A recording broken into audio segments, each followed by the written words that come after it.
তোমারে কিন্তু পছন্দ হইছে, সাবধানে থাইকো, না হলে কিন্তু তুইলা নিয়া যামু।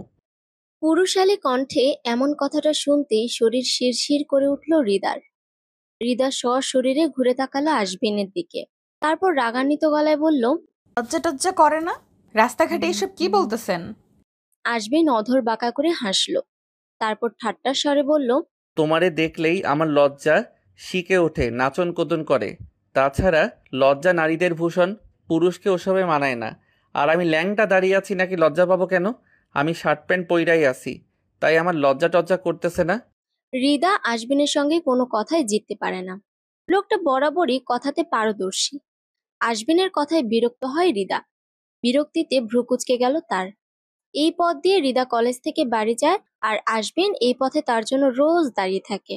তারপর হৃদাকে আসতে দেখলে সে অদ্ভুত কথাবার্তা বলে মনে ইচ্ছা মতো তাকে বিরক্ত করে।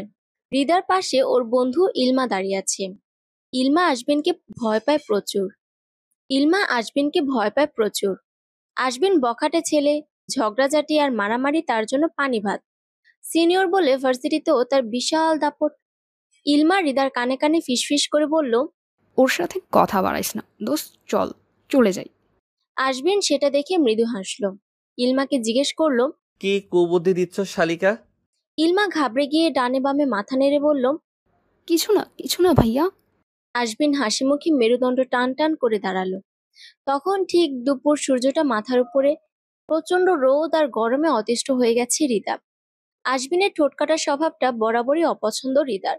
আশবিনের সঙ্গে হৃদার আজ ঝগড়া করার নিয়ত থাকলেও শরীর সঙ্গ দিচ্ছে না তার। শরীরটা ক্লান্ত লাগছে ভীষণ।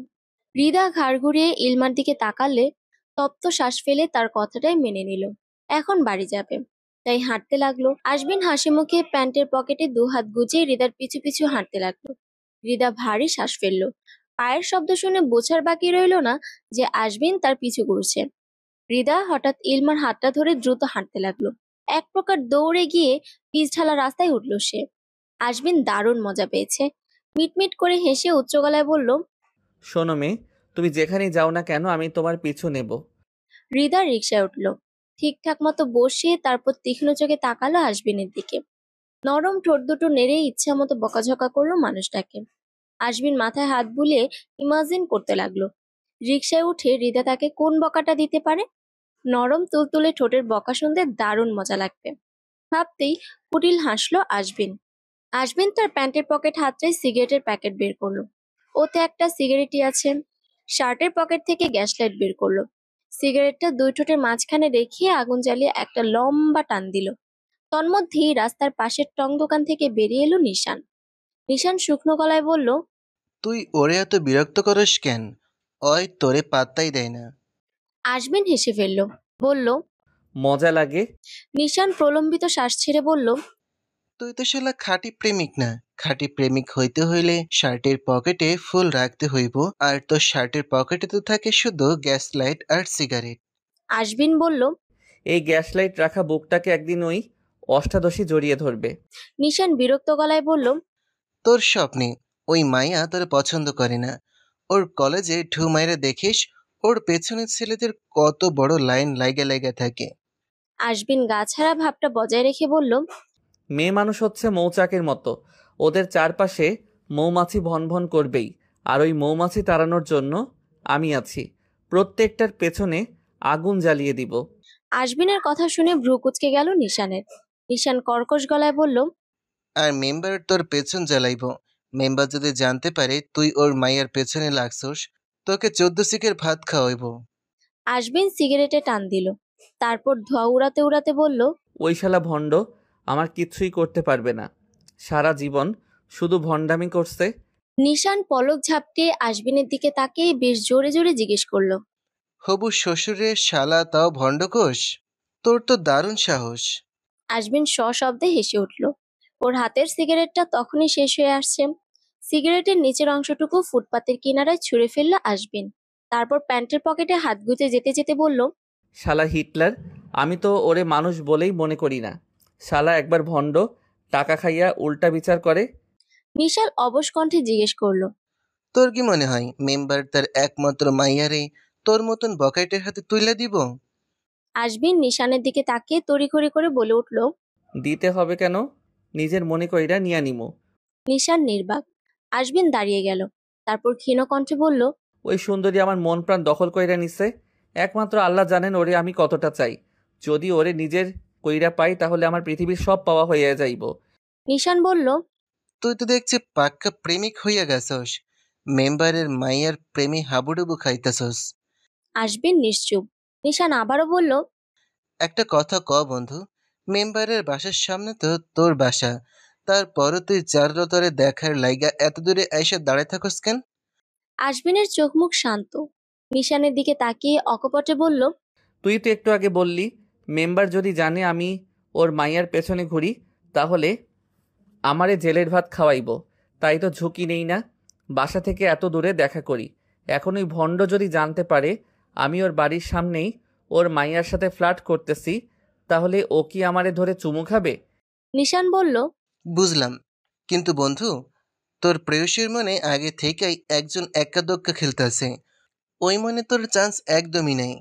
আশবিন চোখে বিস্ময় মুখে রাগ নিয়ে জিজ্ঞেস করলো। কে এসে? কার এত কলিজা? নিশান হাতের ইশারায় একটা রিকশা থামালো। তারপর দুজনে উঠে বসলো রিকশায়। আশবিন তখনও প্রশ্নের উত্তরের আশায় নিশানের দিকে তাকিয়ে আছে। নিশান গুনগুনিয়ে বলল, তোর সুন্দরী কলেজের এক পোলার ওপরে ক্রাশ খেয়েছে। সারাক্ষণ দুইজন একে অপরের দিকে তাকাইয়া মিটিমিটি হাসাহাসি করে, আবার হাত তুলে হাই হ্যালো করে। রাগ ও ক্ষোভে আশবিনের চোয়াল শক্ত হয়ে গেল। আশবিন শক্ত কণ্ঠে জিজ্ঞেস করলো। ওই শালার বাচ্চাটাকে কোথায় পাবো বল? নিশান সোজা হয়ে বসলো। বলল, লিটনের মাঠে। আজকে ওদের মাঠে খেলা আছে। আশবিন রাগে কাঁপছে। রিকশাওয়ালাকে বলল, মামা, রিকশা ঘুরাও, লিটনের মাঠে নিয়ে চলো। রিকশাওয়ালা মাথা নাড়ল। বলল, আচ্ছা বাবা। আশবিনের মাথা ঠান্ডা করার জন্য এই সময় একটা সিগারেটের প্রয়োজন। নিশানের উদ্দেশ্যে বলল। সিগারেট দে। নিশান তার পকেটে খুঁজেও একটা সিগারেট পেল না। নিচু গলায় বলল। নাই। আশবিন রাগে গজগজ করে বলল, অকর্মা, তোরে দিয়ে একটা কাজও ঠিকঠাক মতো হয় না। লিটনের মাঠের পাশে রাস্তায় রিকশাটা থামলো। রিকশার ভাড়া মিটিয়ে নামলো আশবিন। অষ্টাদশীর হৃদয়ে এক্কা দোক্কা খেলা মানুষটাকে আঙ্গুল দিয়ে দেখিয়ে দিল নিশান। ক্রিকেট খেলার মাঠটার পাশে একটা ছোট বাগান অবস্থিত। কড়া রোদের তাপ থেকে বাঁচার জন্য সব খেলোয়াড়েরা বাগানের গাছগুলোর নিচে বসে আছে। খেলা শুরু হবে 4 ঘটিকা। এখনো অনেক সময় পড়ে আছে। দুটো দল পাশাপাশি বসে নিজেদের মধ্যে আলোচনা করছে। জাহিদ কথা বলতে বলতে উঠে দাঁড়ালো। আর তখনই আশবিন এলো। আচমকা জাহিদকে ধরেই মারতে শুরু করলো আশবিন। ঘটনাটি এত তাড়াতাড়ি ঘটে গেল যে উপস্থিত সবাই চমকে গেছে। তাদের মনে প্রশ্ন, কি হচ্ছে? জাহিদ মাটিতে পড়ে গেল। তাকে এলোপাথারি লাথি মারতে থাকলো আশবিন। জাহিদের নাক দিয়ে রক্ত পড়তেছে। নিশান সেটা লক্ষ্য করে আশবিনকে টেনে ধরলো। আশবিন ক্ষুধার্ত বাঘের মতো গর্জন করে বলে উঠল, সুন্দরী শুধু আমার, ওর দিকে তুই নজর দিস তোর চোখ উপচে ফেলবো আমি। জিহাদ নাক চেপে ধরে। ফ্যালফ্যাল করে তাকিয়ে বলল, সুন্দরীকে? আমি তো এই নামে কাউকেই চিনি না। নিশান আমতামতা করে বলল। মেম্বারের মায়া রিদা। জিহাদ আশবিনের দিকে তাকিয়ে কাতর স্বরে বলল, সোজাসুজি বললেই হতো, আমি ওর থেকে 100 হাত দূরে থাকতাম। এইভাবে মারলি কেন ভাই? আশবিন তার ঠোঁট কামড়ে ধরল। জিহাদের কথা শুনে তার রাগ নিমিষেই পানি হয়ে গেছে। হাসিটা কোনো রকমে চেপে গিয়ে তর্জনী দিয়ে নাক চুলকাতে লাগলো আশবিন। তারপর প্যান্টের পকেট থেকে টাকার একটা নোট বের করে জাহিদের হাতে গুজে দিয়ে বলল, সরি ভাই, এটা নে, ডাক্তার দেখাইস। জাহিদ হাতের মুঠোয় তাকিয়ে দেখলো কটকটি আমলের পুরানো 50 টাকার একটি নোট, তাও কিঞ্চিত ছেঁড়া। জাহিদ বিরক্ত হয়ে কাট কাট গলায় বলল, মিয়া, 50 টাকায় ডাক্তার কেমনে দেখামু? জিহাদ টাকাটা মাটিতে ছুঁড়ে ফেললো। আশবিন ঠোঁট উল্টিয়ে ফেললো। আস্তে ধীরে হাঁটু গেড়ে বসে টাকাটা তুলে আবারও পকেটে গুজে রাখলো। তারপর মুখ ভেঙচি কেটে বলল, নিলে নে, না নিলে নাই। আমি আবার একবারের বেশি কাউকে সাধি না। কোচ রাগান্বিত গলায় ধমকে বললেন, এই ছেলে, তুমি ওকে আহত করেছো, এখন তুমি ওকে ফার্মেসিতে নিয়ে গিয়ে চিকিৎসা করিয়ে আনবা। খামোখা তোমার জন্য আমার একটা খেলোয়াড় কম পড়ে গেল। আশবিন ঠোঁট কামড়ে ধরে কিং কর্তব্য বিমূঢ় দাঁড়িয়ে আছে। অপরাধ বোধটা কাজ করছে তার। নিশান হুট করে বলে উঠল, আশবিন ক্রিকেটে খুব পারদর্শী। কোচ, আপনি ওকে আমাদের দলে নেন, দেখবেন আপনিই জিতবেন। কোচ ভ্রুকুচকে তাকিয়ে আশবিন নিশানের হাত শক্ত করে চেপে ধরে বলল। আমি কি এইখানে খেলতে আইছি? নিশান ফিসফিস করে বলল, খাট কাঁপানোর চিন্তায় মাঠ কাঁপাবি। নিজের এলাকার খেলা, অন্য এলাকার সাথে হারলে আমাদের এলাকার নামই বদনাম হইব। এলাকার মান সম্মান বাঁচাইতে খেলতে তো দোষ নাই। জাহিদের হয়ে খেলতে হবে আশবিনকে। একদিকে খেলা আর অন্যদিকে জিহাদকে ফার্মেসিতে নিয়ে আসার দায়িত্ব দুটোই আশবিনের কাঁধে পড়ল। ফিরতে এসে নিজেই বিপদে পড়ে গেল। ফার্মেসির সামনে সোজা হয়ে দাঁড়িয়ে আছে আশবিন। জিহাদকে ডাক্তার দেখছেন, হাতে ব্যান্ডেজ করতে হয়েছে। তাদের এখন বিল দিতে হবে। জিহাদের কাছে টাকা নাই। ও মাথা ঘুরিয়ে আশবিনের দিকে তাকালো। আশবিন চোখ দুটো ছোট ছোট করে খোঁচা দিয়ে বলল, সেই তো আমার টাকাই নেওয়া লাগতেছে, হুদাই তখন ফাপড় মারলি। জাহিদ শক্ত কণ্ঠে বলল। আমার এই অবস্থা তোর জন্যই হয়েছে। আশবিন ঠোঁট টিপে হাসলো। অন্যদিকে তাকেই শীষ বাজাতে লাগলো, এমন ভাব যেন সে জিহাদের কথাটা শুনতেই পায়নি। হিদার জন্য একটা ভালো সম্বন্ধ আসছে ভাইজান, তুমি অনুমতি দিলে ওরা আগামী সপ্তাহে হিদাকে দেখতে আসতে চায়। ভারী কি গলায় কথাগুলো বললেন সুলতানা। তারপর চোখে মুখে তীব্রতা রেখে তাকিয়ে রইল লোকমান রহমানের দিকে। লোকমান রহমান বেশ গম্ভীর ভঙ্গিতে পায়ের উপর পা তুলে বসে আছেন। ছোট বোনের কথাটি বেশ মনোযোগ দিয়ে শুনলেন উনি। এ সময় লোকমানের মা মরিয়ম আসলেন। ছেলে আর মেয়ের সামনে বসলেন তিনি। ছেলের মুখটা গম্ভীর দেখে জিজ্ঞেস করলেন, কি হয়েছে বাবা, তোর মুখটা এত ভাল লাগতেছে কেন? লোকমান সঙ্গে সঙ্গে উত্তর দিল না। খানিকক্ষণ পরে বললেন, তোমার মেয়ে আমার মেয়ের জন্য বিয়ের প্রস্তাব নিয়ে আসছে। মা, তুমি ওকে বুঝাও, রিদার এখনো বয়সই বা কত, এত তাড়াতাড়ি আমি ওর বিয়ে দেব না। সুলতানা ভারী নিঃশ্বাস ফেলল। উনি জানতেন তার ভাই বিয়ের কথা শুনলে নাক ছিটকাবেন। অতি সহজে বিয়ের জন্য রাজি হবে না কিছুতেই। কখন কি বলতে হবে, কি বললে তার ভাই বিয়েতে রাজি হবে, সবকিছু মাথার মধ্যে সেট করা সুলতানা। সব রকম ব্যবস্থা করে কোমর বেঁধে তবেই আসছে। সুলতানা থতমত কণ্ঠে বললেন, ভাইজান, একটাবার আমার পুরো কথাটা শোনো, এই বিয়ে হলে তোমারই লাভ হবে। বিয়ের সঙ্গে লাভ লসের কি সম্পর্ক? লোকমান ভ্রুকুঞ্চিত করলেন। তারপর জিজ্ঞেস করলেন, কিসের লাভ? সুলতানা খানিকটা এগিয়ে এলো। এ পর্যায়ে গলায় খানিকটা জোর দিয়ে বললেন, পাত্র সাধারণ কেউ না, জেলা মন্ত্রী শাহজাহান শিকদারের বড় ছেলে আফসান শিকদার। লোকমান রহমান ভ্রুকুচকে তাকালো। জেলা মন্ত্রীর ছেলের বিয়ের প্রস্তাব আসছে তার মেয়ের জন্য। বিষয়টি হজম করতে পারছেন না লোকমান। দেশে কি মেয়ের অভাব পড়ছে? চোখ মুখ গম্ভীর রেখে সুলতানার দিকে তাকালেন লোকমান। বড় ভাই তার কথা শুনতে ইন্টারেস্টেড দেখে খানিক নড়ে চড়ে বসলো সুলতানা। এইবার কথা বলে মজা পাবেন তিনি। লোকমান জিজ্ঞেস করলেন, আমার মেয়েই কেন? সুলতানা হাসি হাসি মুখে বললেন, মন্ত্রী শাহজাহান শিকদারের বড় ছেলে আফসান শিকদারের বড় মনে ধরেছে আমাদের হিদাকে। সে তাকে রাস্তায় দেখেছিল, তারপর খোঁজ খবর নিয়ে জানতে পারে হিদা তোমার মেয়ে। বিয়ের প্রস্তাব দিয়ে ঘটক পাঠায়, কিন্তু ঘটক মশাই তোমাকে ভীষণ ভয় পায়, তাই সে বিষয়টা আমার সাথে শেয়ার করেছে। লোকমান গম্ভীর ভঙ্গিতে মাথা নাড়ল। সুলতানা একটু থেমে দম নিলেন। তারপর আবারও বললেন, একটু ভাবো ভাইজান, মন্ত্রীর ছেলের সঙ্গে হিদার বিয়ে হলে তুমি এখন আরো পাওয়ারফুল হবা। সব দিক থেকে তোমার লাভ আর লাভ। লোকমান রহমান দুবার মাথা নাড়ল।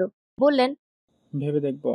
ছোট্ট করে কথাটি বলে বসা থেকে উঠে দাঁড়ালো লোকমান। ইউনিয়ন পরিষদে যেতে হবে তার, জরুরি প্রয়োজন। মায়ের থেকে বিদায় নিয়ে সদর দরজার দিকে এগিয়ে গেল। ঠিক তখনই তিনি দেখতে পেলেন তার মেয়েটা আসতেছে। তাই দাঁড়িয়ে গেলেন তিনি। লোকমান রহমান তার জীবনের দুটো জিনিসকে সবচেয়ে বেশি ভালোবাসেন।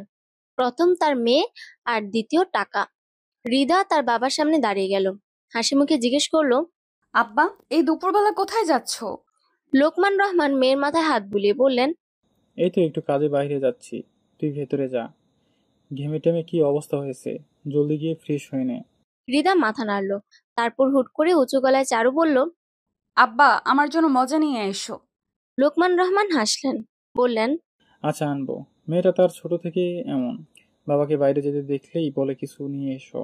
ভুল করে যদি কোনোদিন কিছু নিয়ে আসতে ভুলে যায় তখন খুব রাগ করে। সুলতানা তার মায়ের সঙ্গে তখনও ড্রয়িং রুমে বসে আছে। রিদাকে দেখতে পেয়ে তিনি হাত জাগিয়ে বললেন, হিদা মা, এদিকে আয়। রিদা এলো। ও কাঁধ থেকে ব্যাগটা নামিয়ে সোফার উপরে রাখলো। ফুফুর দিকে তাকিয়ে জিজ্ঞেস করলো, কি বলবা ফুপু?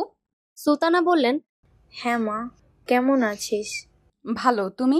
আমি আর ভালো থাকি কেমনে বল, তোর চিন্তায় যে আমার ঘুম আসে না। ভাবি মরার সময় তোকে আমার হাতে তুলে দিয়ে বলেছিল তোকে যেন নিজের মেয়ের মতো দেখে রাখি। মাঝে মধ্যে তোর মায়ের কথা খুব মনে পড়ে।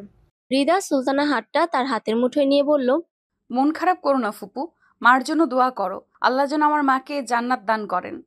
সুলতানা হৃদার মাথায় হাত বুলিয়ে বললেন, সব সময় দোয়া করি মা। এখন যা তো ফ্রেশ হয়ে আয়, আমি তোর জন্য খাবার বাড়ছি। হৃদার নিশ্চল পায়ে ওর রুমের দিকে চলে গেল।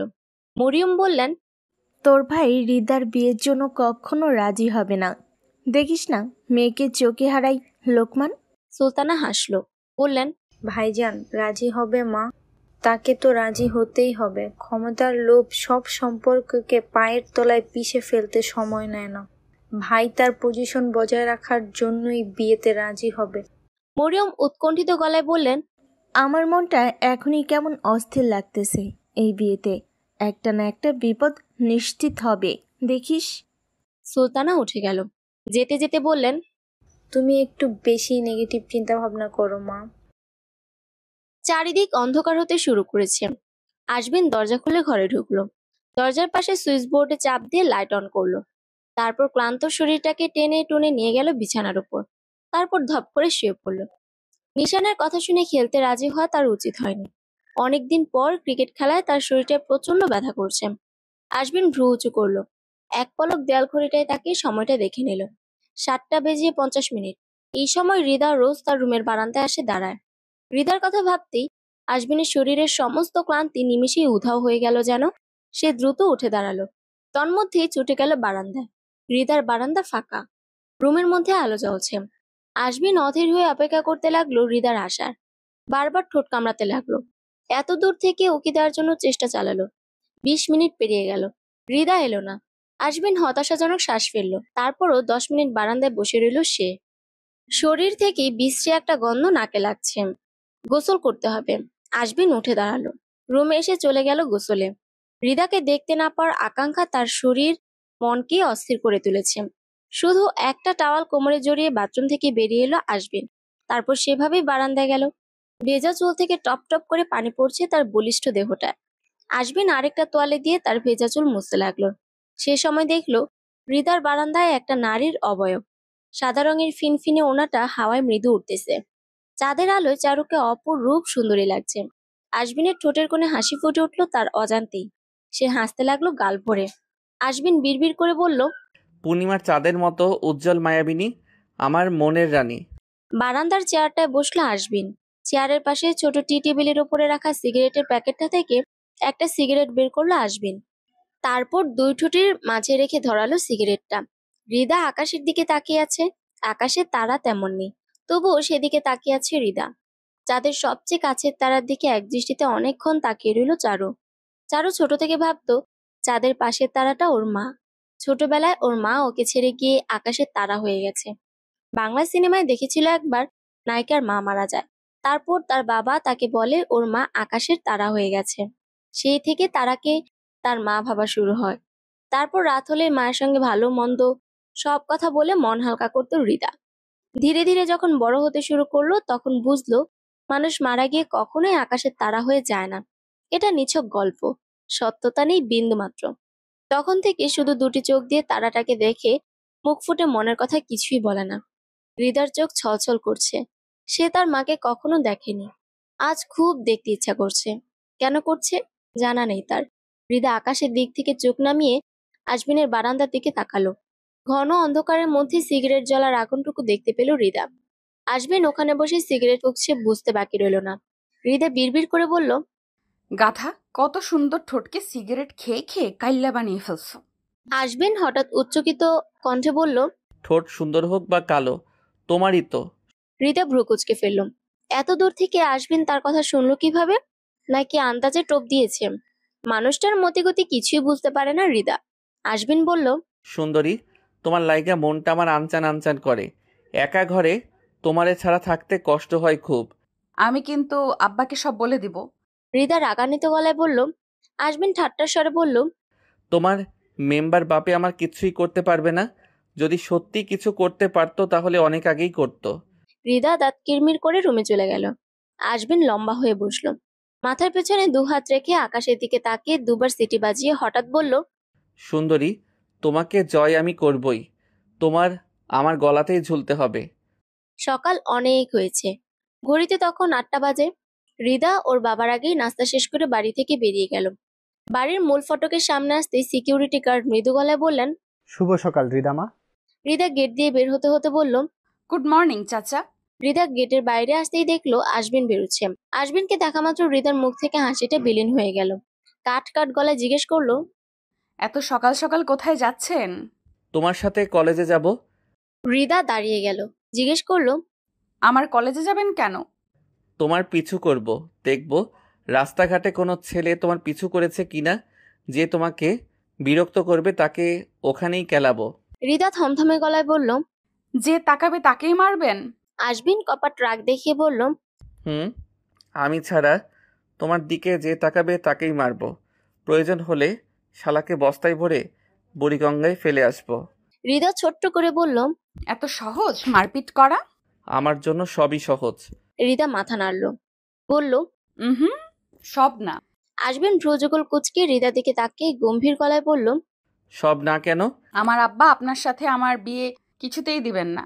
আশবিন খ্যাক করে উঠল, বলল, দিবে দিবে আর আব্বাও ডাকবে। রিদা উচ্চ গলায় বলল, জি না। আশবিন কিংকর্তব্য বিমূঢ় দাঁড়িয়ে গেল। রিদার দিকে তাকিয়ে হড়বড় করে বলল, আমি তোমার ঘটা করে প্রপোজ করতে পারবো না, ঢাক ঢোল পিটিয়ে বিয়েও করতে পারবো না। ভালোবাসলে বলো কাজী অফিসে যাই, ঠাস ঠুস বিয়ে করে চলে আসি। কিচ্ছা এনেই খতম। রিদা নিশ্চুপ, কপালে 4 ভাঁজ ফেলে আশবিনের দিকে তাকিয়ে চুপ করে রইল। মানুষ এভাবেও প্রপোজ করে, জানা ছিল না তার। তবে আশবিনের অকপটে বলা কথাগুলোর মাঝে অদ্ভুত কিছু একটা আছে। মনটা ধুকপুক করছে রিদার। ইচ্ছে করছে 2 হাতে মানুষটাকে জড়িয়ে ধরতে, কিন্তু সে তা করতে পারল না। মাথা নিচু করে হেঁটে চলে গেল। বাড়িতে পৌঁছে রিদার মুখ লালচে হয়ে গেল। প্রচন্ড বিরক্ত হলো সে। সুলতানা পেছন থেকে রিদাকে ধরে বললেন, ওনারা তোকে দেখতে এসেছে, সালাম দে। রিদা বিরক্তিটুকু সাইডে রেখে সালাম দিল। সালামের জবাব নিয়ে সোফিয়া খাতুন বললেন, মাশাল্লাহ, ভীষণ মিষ্টি দেখতে মেয়ে আপনার ভাই। এসো মা, আমার পাশে বসো। সোফিয়া খাতুন রিদার প্রশংসাটুকু লোকমান রহমানের দিকে তাকিয়ে করলেন। তারপরের কথাগুলো রিদার দিকে তাকিয়ে বলে তিনি হাতের ইশারায় তাকে পাশে বসতে বলল। লোকমান রহমান গ্রীবা ঘুরিয়ে মেয়ের দিকে তাকায়। সোজা সাপটা হয়ে দাঁড়ানো রিদা বাবার দিকে অস্থির চাহনিতে তাকালো। লোকমান রহমান বললেন, মেয়েটা মাত্র কলেজ থেকে ফিরলো, ও বরং রুমে গিয়ে ফ্রেশ হয়ে আসো, কতক্ষণ আমরা গল্প করি। শাহজাহান শিকদার বললেন, আপনি ঠিকই বলছেন ভাই। রিদামা, যাও তুমি বরং ফ্রেশ হয়ে এসো, আমরা তোমার জন্য এখানে অপেক্ষা করি। রিদা হতভম্ব। নিজের চোখকে বিশ্বাস করতে পারছে না রিদা। ওর সামনে বসা প্রতিটি মানুষ প্রয়োজনের চেয়ে বেশি স্বাভাবিক ব্যবহার করছে। তাদের এমন আচরণে অস্বস্তি বোধ করছে রিদা। বিষয়টি মোটেই হাওয়ায় উড়িয়ে দিতে পারছে না সে। হুট করে দেখতে আসার কি মানে? পাত্রপক্ষ দেখতে আসার খবর ওকে তো আগে ভাগে কেউ জানায়নি, আর আগে কখনো এমন হয়নি। এই প্রথম তাকে দেখতে আসলো। তার বাবা কিভাবে স্বাভাবিক আছেন? তার মধ্যে কোনো হেলদোল নেই। অথচ এই বাবাই তাকে কথা দিয়েছিল মেয়ের বিয়ে তাড়াতাড়ি দিবেন না, পড়াশোনা শেষ করিয়ে নিজের পায়ে দাঁড় করাবেন, তারপর বিয়ে শাদীর চিন্তা মাথায় আনবেন। কথাটির বিপরীত ঘটে গেল। এখন সেই বাবা পাত্রপক্ষকে ড্রয়িং রুমে বসিয়ে খাওয়াচ্ছেন। রিদা মেঝের দিকে তাকিয়ে হাফ ছাড়ল। নিশ্চল পায়ে রুমের দিকে যেতে পা বাড়াতেই সে দেখল একজন সুঠাম দেহের সুদর্শন পুরুষকে। ফর্সা গায়ে সাদা শার্ট ইন করে পরা, গলায় তার কালো রঙের টাই বাঁধা। শাহজাহান শিকদারি থেকে কিছুটা দূরে একা বসে আছে মানুষটা। খানিকটা ঝুঁকে পড়ে টেবিল থেকে ফ্রুটস নিয়ে খেতে খেতে একবার তাকালো সে রিদার দিকে। পুরুষ লোকটির চোখে চোখ পড়ল তার আচমকা। সহসা গলা শুকিয়ে এলো রিদার। লোকটার শীতল চাহানি দেখিয়ে রিদার শ্বাসরুদ্ধ হওয়ার অবস্থা হলো যেন। আফসান শিকদার নির্ভীক ভাবলেশীন ভঙ্গিতে এক পলক তাকে দৃষ্টি সরিয়ে ফেলল। দুর্বোধ্য দৃষ্টি স্থির করলো লোকমান রহমানের উপর। আফসান দৃষ্টি সরিয়ে ফেলতেই রিদা তটস্থ ভঙ্গিতে ধাপে ধাপে সিঁড়ি ভেঙে উপরে চলে গেল। আফসান কথা তুলল, আপনার মেয়েটাকে আমার ভালো লেগেছে, সে শান্ত আর বুদ্ধিমতী। আপনি অনুমতি দিলে আমি আগামী সপ্তাহে বিয়েটা সেরে ফেলতে চাই। আমি একটুও দেরি করতে চাচ্ছি না, যত দ্রুত করা যায় ততই ভালো হয়। লোকমান রহমান বিরস মুখে বললেন, একবার আমার মেয়েটার সঙ্গে কথা বলে দেখো, বিয়ের বিষয়ে তাড়াহুড়ো। লোকমান রহমানকে কথা শেষ করতে না দিয়ে আফসান জবাব দিল, কথা বলার জন্য বিয়ের পর অনেক সময় পাবো, এখন বিয়েটা ইম্পর্টেন্ট। আমি বিয়ে করতেছি শুনলে অনেকেই আছে বিয়ে ভাঙতে চাইবে, ঝামেলা সৃষ্টি করবে, তাই দ্রুত বিয়ে করতে চাচ্ছি। লোকমান রহমান সন্দেহের চোখে তাকিয়ে ভ্রু কুঞ্চিত করে বললেন, বিয়ে ভাঙতে চাইবি কে? বিয়ে ভেঙে কার লাভ কি? আফসান গম্ভীর। লোকমান রহমানের প্রশ্নের উত্তর সে দিল না। শাহজাহান শিকদার এইবার বললেন, ওর কথায় ভুল বুঝবেন না ভাই। আমার পরে ওই তো ভবিষ্যৎ মন্ত্রী হবে, তাই ওর পেছনে শত্রুর অভাব নেই। তাই ছেলেটা আশঙ্কা করছে শত্রুর আক্রমণ হবে, তারা বিয়ে ভাঙবে। লোকমান রহমান গাম্ভীর্যের সঙ্গে বললেন, ঠিক আছে, আমি শুক্রবারের আগে বিয়ের ব্যবস্থা করে ফেলবো। শাহজাহান শিকদার প্রফুল্ল মুখে বললেন, আলহামদুলিল্লাহ। আফনান ঠোঁট বাঁকা করে রহস্যময় হাসি দিল। হৃদা হনহনিয়ে রুমে ঢুকলো। কাঁধ থেকে ব্যাগটা নামিয়ে ছুঁড়ে ফেললো বিছানায়। তারপর বিছানার একপাশে ধপ করে বসলো। ভ্রুযুগল কুঁচকে ফেললো। নিজের চোখ দুটোকে নিজেই বিশ্বাস করতে পারছে না। এইমাত্র নিচে যে লোকটাকে বসে থাকতে সে দেখলো, ওই লোকটা কি সত্যি সত্যি ওখানে বসেছিল, নাকি ওটা ওর হ্যালুসিনেশন? হৃদা তাৎক্ষণিকভাবে ডানে বামে মাথা নাড়ল। না, ও সত্যি ওই লোকটাকেই দেখেছে। আশ্চর্য, অদ্ভুত মানুষ তো। একদিন রাস্তায় দেখা হয়েছিল, সেই সূত্র ধরে লোকটা তার বাড়ি পর্যন্ত চলে এলো, আবার সঙ্গে করে বিয়ের প্রস্তাব নিয়ে আসছে। রাগ হচ্ছে হৃদার, ভীষণ রকম রাগ, লোকটার উপর আর নিজের উপর। সেদিন কেন ও ধেয়ে ধেয়ে করে সাহায্য নিতে গেল? ওই দিন দেখা না হলে তো লোকটা এভাবে আজ বাসায়ও আসতো না। উফ! তন্মধ্যেই দরজায় টোকা পড়লো। হৃদা গ্রীবা বাম দিকে ঘুরে দরজার দিকে তাকিয়ে আটকে উঠল। অসভ্য বদমাশ লোক পিছু পিছু রুম পর্যন্ত চলে আসছে। হৃদার কুচকানো ভ্রুজোড়া দ্বিগুণ কুচকে গেল। ঠোঁটে ঠোঁট চেপে ধরে উঠে দাঁড়ালো সে, বুকের উপর দুহাত ভাঁজ করা। দরজার সাথে ড্যাশ দিয়ে দাঁড়িয়ে আছে আফনান, ঠোঁটে তার দুর্লভ হাসির রেখা। হৃদার চোয়াল শক্ত হলো। কাটকাট গলায় জিজ্ঞেস করলো, আমার রুমে আসার সাহস কে দিয়েছে আপনাকে? আফসান লঘু কণ্ঠে বলল, রুমে গেলাম কই? আমি এখনো দরজায় দাঁড়িয়ে আছি। তাছাড়া দুদিন পর এই রুমটা আমারই হবে, তাই দেখতে আসলাম। হৃদা শক্ত হলো। আফনান ধূপধাপ পা ফেলে রুমে এলো। অভিজ্ঞ চোখে ঘাড় ঘুরিয়ে ঘুরিয়ে রুমটা পর্যবেক্ষণ করে নিল। আফনান খাটের উপর বসলো। শ্লেষের স্বরে বলল, যদিও রুমটা ছোট, তবুও তোমার জন্য কষ্ট করে হলেও আমি মানিয়ে নেব। হৃদা রাগান্বিত গলায় বলল, পাগল হয়েছেন? আমার রুম আপনার হবে কেন? আফসান ঠোঁট টিপে হাসল। দুষ্টুমি করে বলল, পাগল হয়েছি তোমার প্রেমে। আফসানের কথা শুনে হৃদার শরীর জ্বলছে রাগে। দাঁত কিরমির করছে সে। এই মুহূর্তে তার ইচ্ছা করতেছে লোকটাকে ধাক্কা দিয়ে রুম থেকে বের করে দিতে। হুম, শুধু রুম না, বাড়ি থেকে বের করতে। আফসান হয়তো বুঝলো তার মনের কথাটা। বসা থেকে উঠে দাঁড়ালো।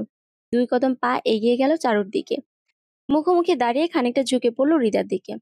আফসান হৃদার চোখের দিকে তাকিয়ে চোখে চোখ রাখে। অদ্ভুত স্বরে বলল, ওই দিনের কথা মনে আছে? তুমি বলেছিলে এই জেলার মন্ত্রী টাকাখোর, অকর্মা, টাকা হাতানোর জন্যই সে মন্ত্রী হয়েছে। আরো অনেক অনেক অপবাদ দিয়েছ। মন্ত্রী জেলার উন্নয়ন না করে নিজের পকেট গরম করছে, রাস্তাঘাট ভাঙাচোরা, কোনো উন্নতি করছে না। এখন দেখো, তোমাকে বিয়ে করতে মন্ত্রী ছেলে স্বয়ং এসেছে। বিয়ের পর দুজনে একসাথে উন্নতি দেখবো।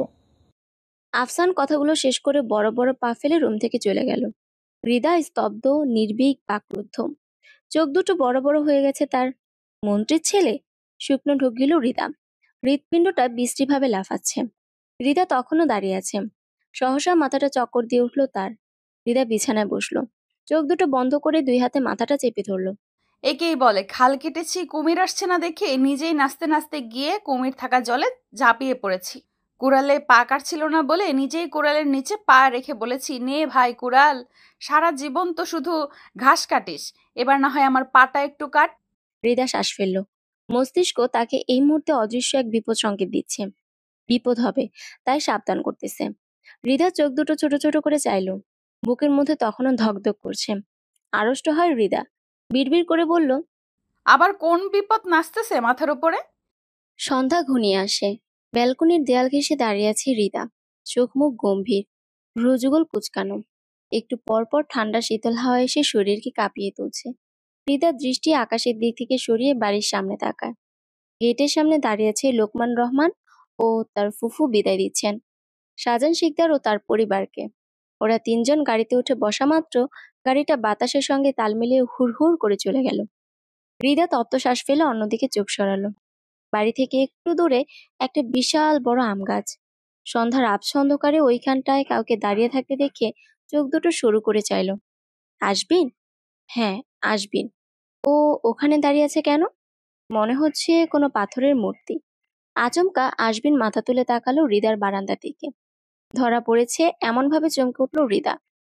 আসবিন কিংকর্তব্য বিমূঢ় দাঁড়িয়ে আছে। লোকমান রহমান বাড়ির ভিতর চলে যেতেই আশবিন হাতের ইশারায় হৃদাকে নিচে আসতে বলে। হৃদা ডানে বামে মাথা নেড়ে তাৎক্ষণিক রুমের ভেতর চলে গেল। বিছানার উপর বসে ভারী নিঃশ্বাস ফেলল। হৃদস্পন্দন বাড়তে লাগলো। দুঃখপোকানির আওয়াজ শুনতে পেল হৃদা। কোনো ছেলের সাথে কথা বলতে দেখলেই আশবিন তাকে পেটায়। সেখানে সে যদি জানতে পারে ওকে একজন দেখতে আসছে, তাহলে ও কি করবে? ভাবতেই শরীরে কাঁটা ফুটলো যেন। হঠাৎ ক্রিং ক্রিং শব্দে ফোন বেজে উঠল। ঘাড় ঘুরিয়ে বিছানার উপর থেকে ফোনটা নিল সে। ফোনের স্ক্রিনে জলজল করছে আশবিনের নাম। হৃদয় শুকনো ঢোক গিলে নেয়। কলটা কেটে ফোনটা আবার বিছানার উপর উল্টো করে রাখে। সশব্দে ফোন আবারও বেজে উঠল। হৃদা জানে সে যতক্ষণ কল রিসিভ করবে না ততক্ষণ আশবিন ওকে কল করবে। হৃদা কল রিসিভ করলো। আশবিন কিছু বলার আগে হৃদা তটস্থ ভঙ্গিতে শুধালো। কি চাই? বারবার কল দিচ্ছেন কেন? আশবিন চোয়াল শক্ত করে দাঁত কিরমির করে বলল, অনেক সাহস হয়েছে না? আমার কল কাটার সাহস কে দিয়েছে তোমাকে? 2 মিনিট সময় দিচ্ছি, কথা আছে, জলদি নিচে আসো। হৃদা থতমত কণ্ঠে বলল, পারবো না, আব্বা বাসায় আছেন, দেখলে বকা দিবেন। আশবিন শক্ত গলায় ধমক দিয়ে বলল, চুপচাপ নিচে আসো, আমাকে বাধ্য করো না উপরে আসতে। আমি ভয় পাই নাকি তোমার বাপকে? হৃদা কান থেকে ফোন নামিয়ে ভারী নিঃশ্বাস ফেলল। হাত বাড়িয়ে ওড়নাটা টেনে গলায় পেঁচিয়ে বাড়ির বাইরে এলো। ততক্ষণে আশবিন গেটের সামনে এসে দাঁড়িয়েছে। হৃদাকে দেখা মাত্র আশবিন শক্ত গলায় বলল, এই মাত্র যে গাড়িটা গেল, ওরা কেন এসেছিল? হৃদয় বিচলিত হয়। থমথমে গলায় জিজ্ঞেস করল, কেন? যেই আসুক তাতে আপনার কি? আশবিন থমকে উঠল। উচ্চ গলায় বলল, কথা ঘুরাচ্ছ কেন? সোজা কথা সোজা উত্তর দিতে পারো না? হৃদা আহত চোখে তাকিয়ে আছে। আশবিনের হঠাৎ করে হলো কি? সে কখনো হৃদার সাথে এই টোনে কথা বলেনি। হৃদা মাথা নিচু করে ফেলল। আশবিন হালকা আকাশি রঙের শার্ট পরেছে। শরীরের সাথে আটসাট ভাবে লেপ্টে রয়েছে শার্টটা। হৃদার কোকড়া চুলগুলো পিঠে পড়ে আছে। আল গোছে চুলগুলো হাতের সাথে পেঁচিয়ে কাকড়া দিয়ে বেঁধে নিল। আশবিন আকাশের দিকে তাকিয়ে গভীর শ্বাস ছাড়ল। ফুল হাতা শার্ট কনুই পর্যন্ত ভাঁজ করতে করতে জিজ্ঞেস করলো, প্রশ্ন করেছি, কথা কানে যাচ্ছে না? হৃদা থমথমে গলায় বলল, মন্ত্রী শাহজাহান শিকদার আর তার স্ত্রী ও ছেলে এসেছিল। আশবিন রুক্ষ গলায় বলল, কেন এসেছিল? হৃদা ক্ষীণ কণ্ঠে বলল, আমায় দেখতে এসেছিল, বিয়ের পাকা কথাও হয়ে গেছে। আশবিন শক্ত করে হাত দুটো মুষ্টিবদ্ধ করল। রাগে শরীর কাঁপছে। আশবিন হুট করে হৃদার হাতটা চেপে ধরে। মৃদু আর্তনাদ করে উঠল হৃদা। আশবিন চোখ বন্ধ করে ভারী নিঃশ্বাস ফেলল। তারপর রুদ্ধ কণ্ঠে বলল, তুমি এই বিয়ে করবে না, বাসায় গিয়ে সোজাসুজি না করে দিবে। তুমি শুধু আমার। আমি বেঁচে থাকতে তোমাকে কেউ আমার থেকে আলাদা করতে পারবে না, কেউ না। হৃদা চোখ তুলে তাকে এক পলক দেখে তৎক্ষণাৎ চোখ নামিয়ে ফেলল। বুকের ভেতর ধরাস ধরাস করছে তার। সে জানতো ওর বিয়ের খবর শুনলে আশবিন উন্মাদ হয়ে যাবে। হৃদা আশবিনের হাতটা ছেড়ে দিয়ে দ্রুত যাওয়ার জন্য পা বাড়ালো। আশবিন রাগান্বিত গলায় বলল, তোমার ভাগ্যে শুধু আমার নাম লেখা। তোমার সবটা জুড়ে আমি থাকবো, কেবল আমি। হৃদা সরল গলায় বলল, আমি ভেতরে যাই। সদ্বিত ফিরে পেল আশবিন। উপর নিচ মাথা নাড়ল। হৃদা নিশ্চল পায়ে চলে গেল। আশবিন সোজা হয়ে দাঁড়িয়ে আছে। প্যান্টের পকেট থেকে ফোন বের করে চটজলদি কাউকে কল করলো। মুখটা বিভৎসভাবে কুঁচকে বিরক্তির সাথে চলে গেল। শিকদার বাড়ির চেহারাটা এক ঝটকায় বদলে গেছে। কেউ আন্দাজ করতে পারছে না কি হচ্ছে। সবার মুখের অবস্থা থমথমে। আফসানের বিয়ে ঠিক হয়েছে। খুশির খবরে সবার চেহারায় আনন্দ উল্লাস ফুটে উঠেছিল। হঠাৎ আশবিনের আগমনে সবার আনন্দটুকু গ্লানিতে পরিণত হয়েছে। সোফিয়া খাতুন থমকালেন। ভয়কাতুরে দৃষ্টিতে আশবিনের দিকে তাকিয়ে আছেন। ছেলেটার রাগ জেদ সম্পর্কে সোফিয়া জানেন। রাগের বসে কখন কি করে বসে তার ঠিক নেই। সোফিয়া নিশ্চুপ। সোফিয়া শুকনো ঢুক দিলেন। আশবিন রেগে আছে কেন? তার এখানে আসার কারণটাই বা কি? মারাত্মক প্রয়োজন না হলে শিকদার বাড়ির আশেপাশেও সে আসে না। তবে আজ কি? তথ্য জানার আগ্রহ কিছুতেই দমাতে পারছেন না সোফিয়া। শাহজাহান শিকদার কথা বলছেন না। দুই ছেলের মুখ থেকে কথা শোনার জন্য তাকিয়ে আছেন। হঠাৎ সোফিয়ার কণ্ঠ শুনে তার দিকে তাকায় শাহজাহান।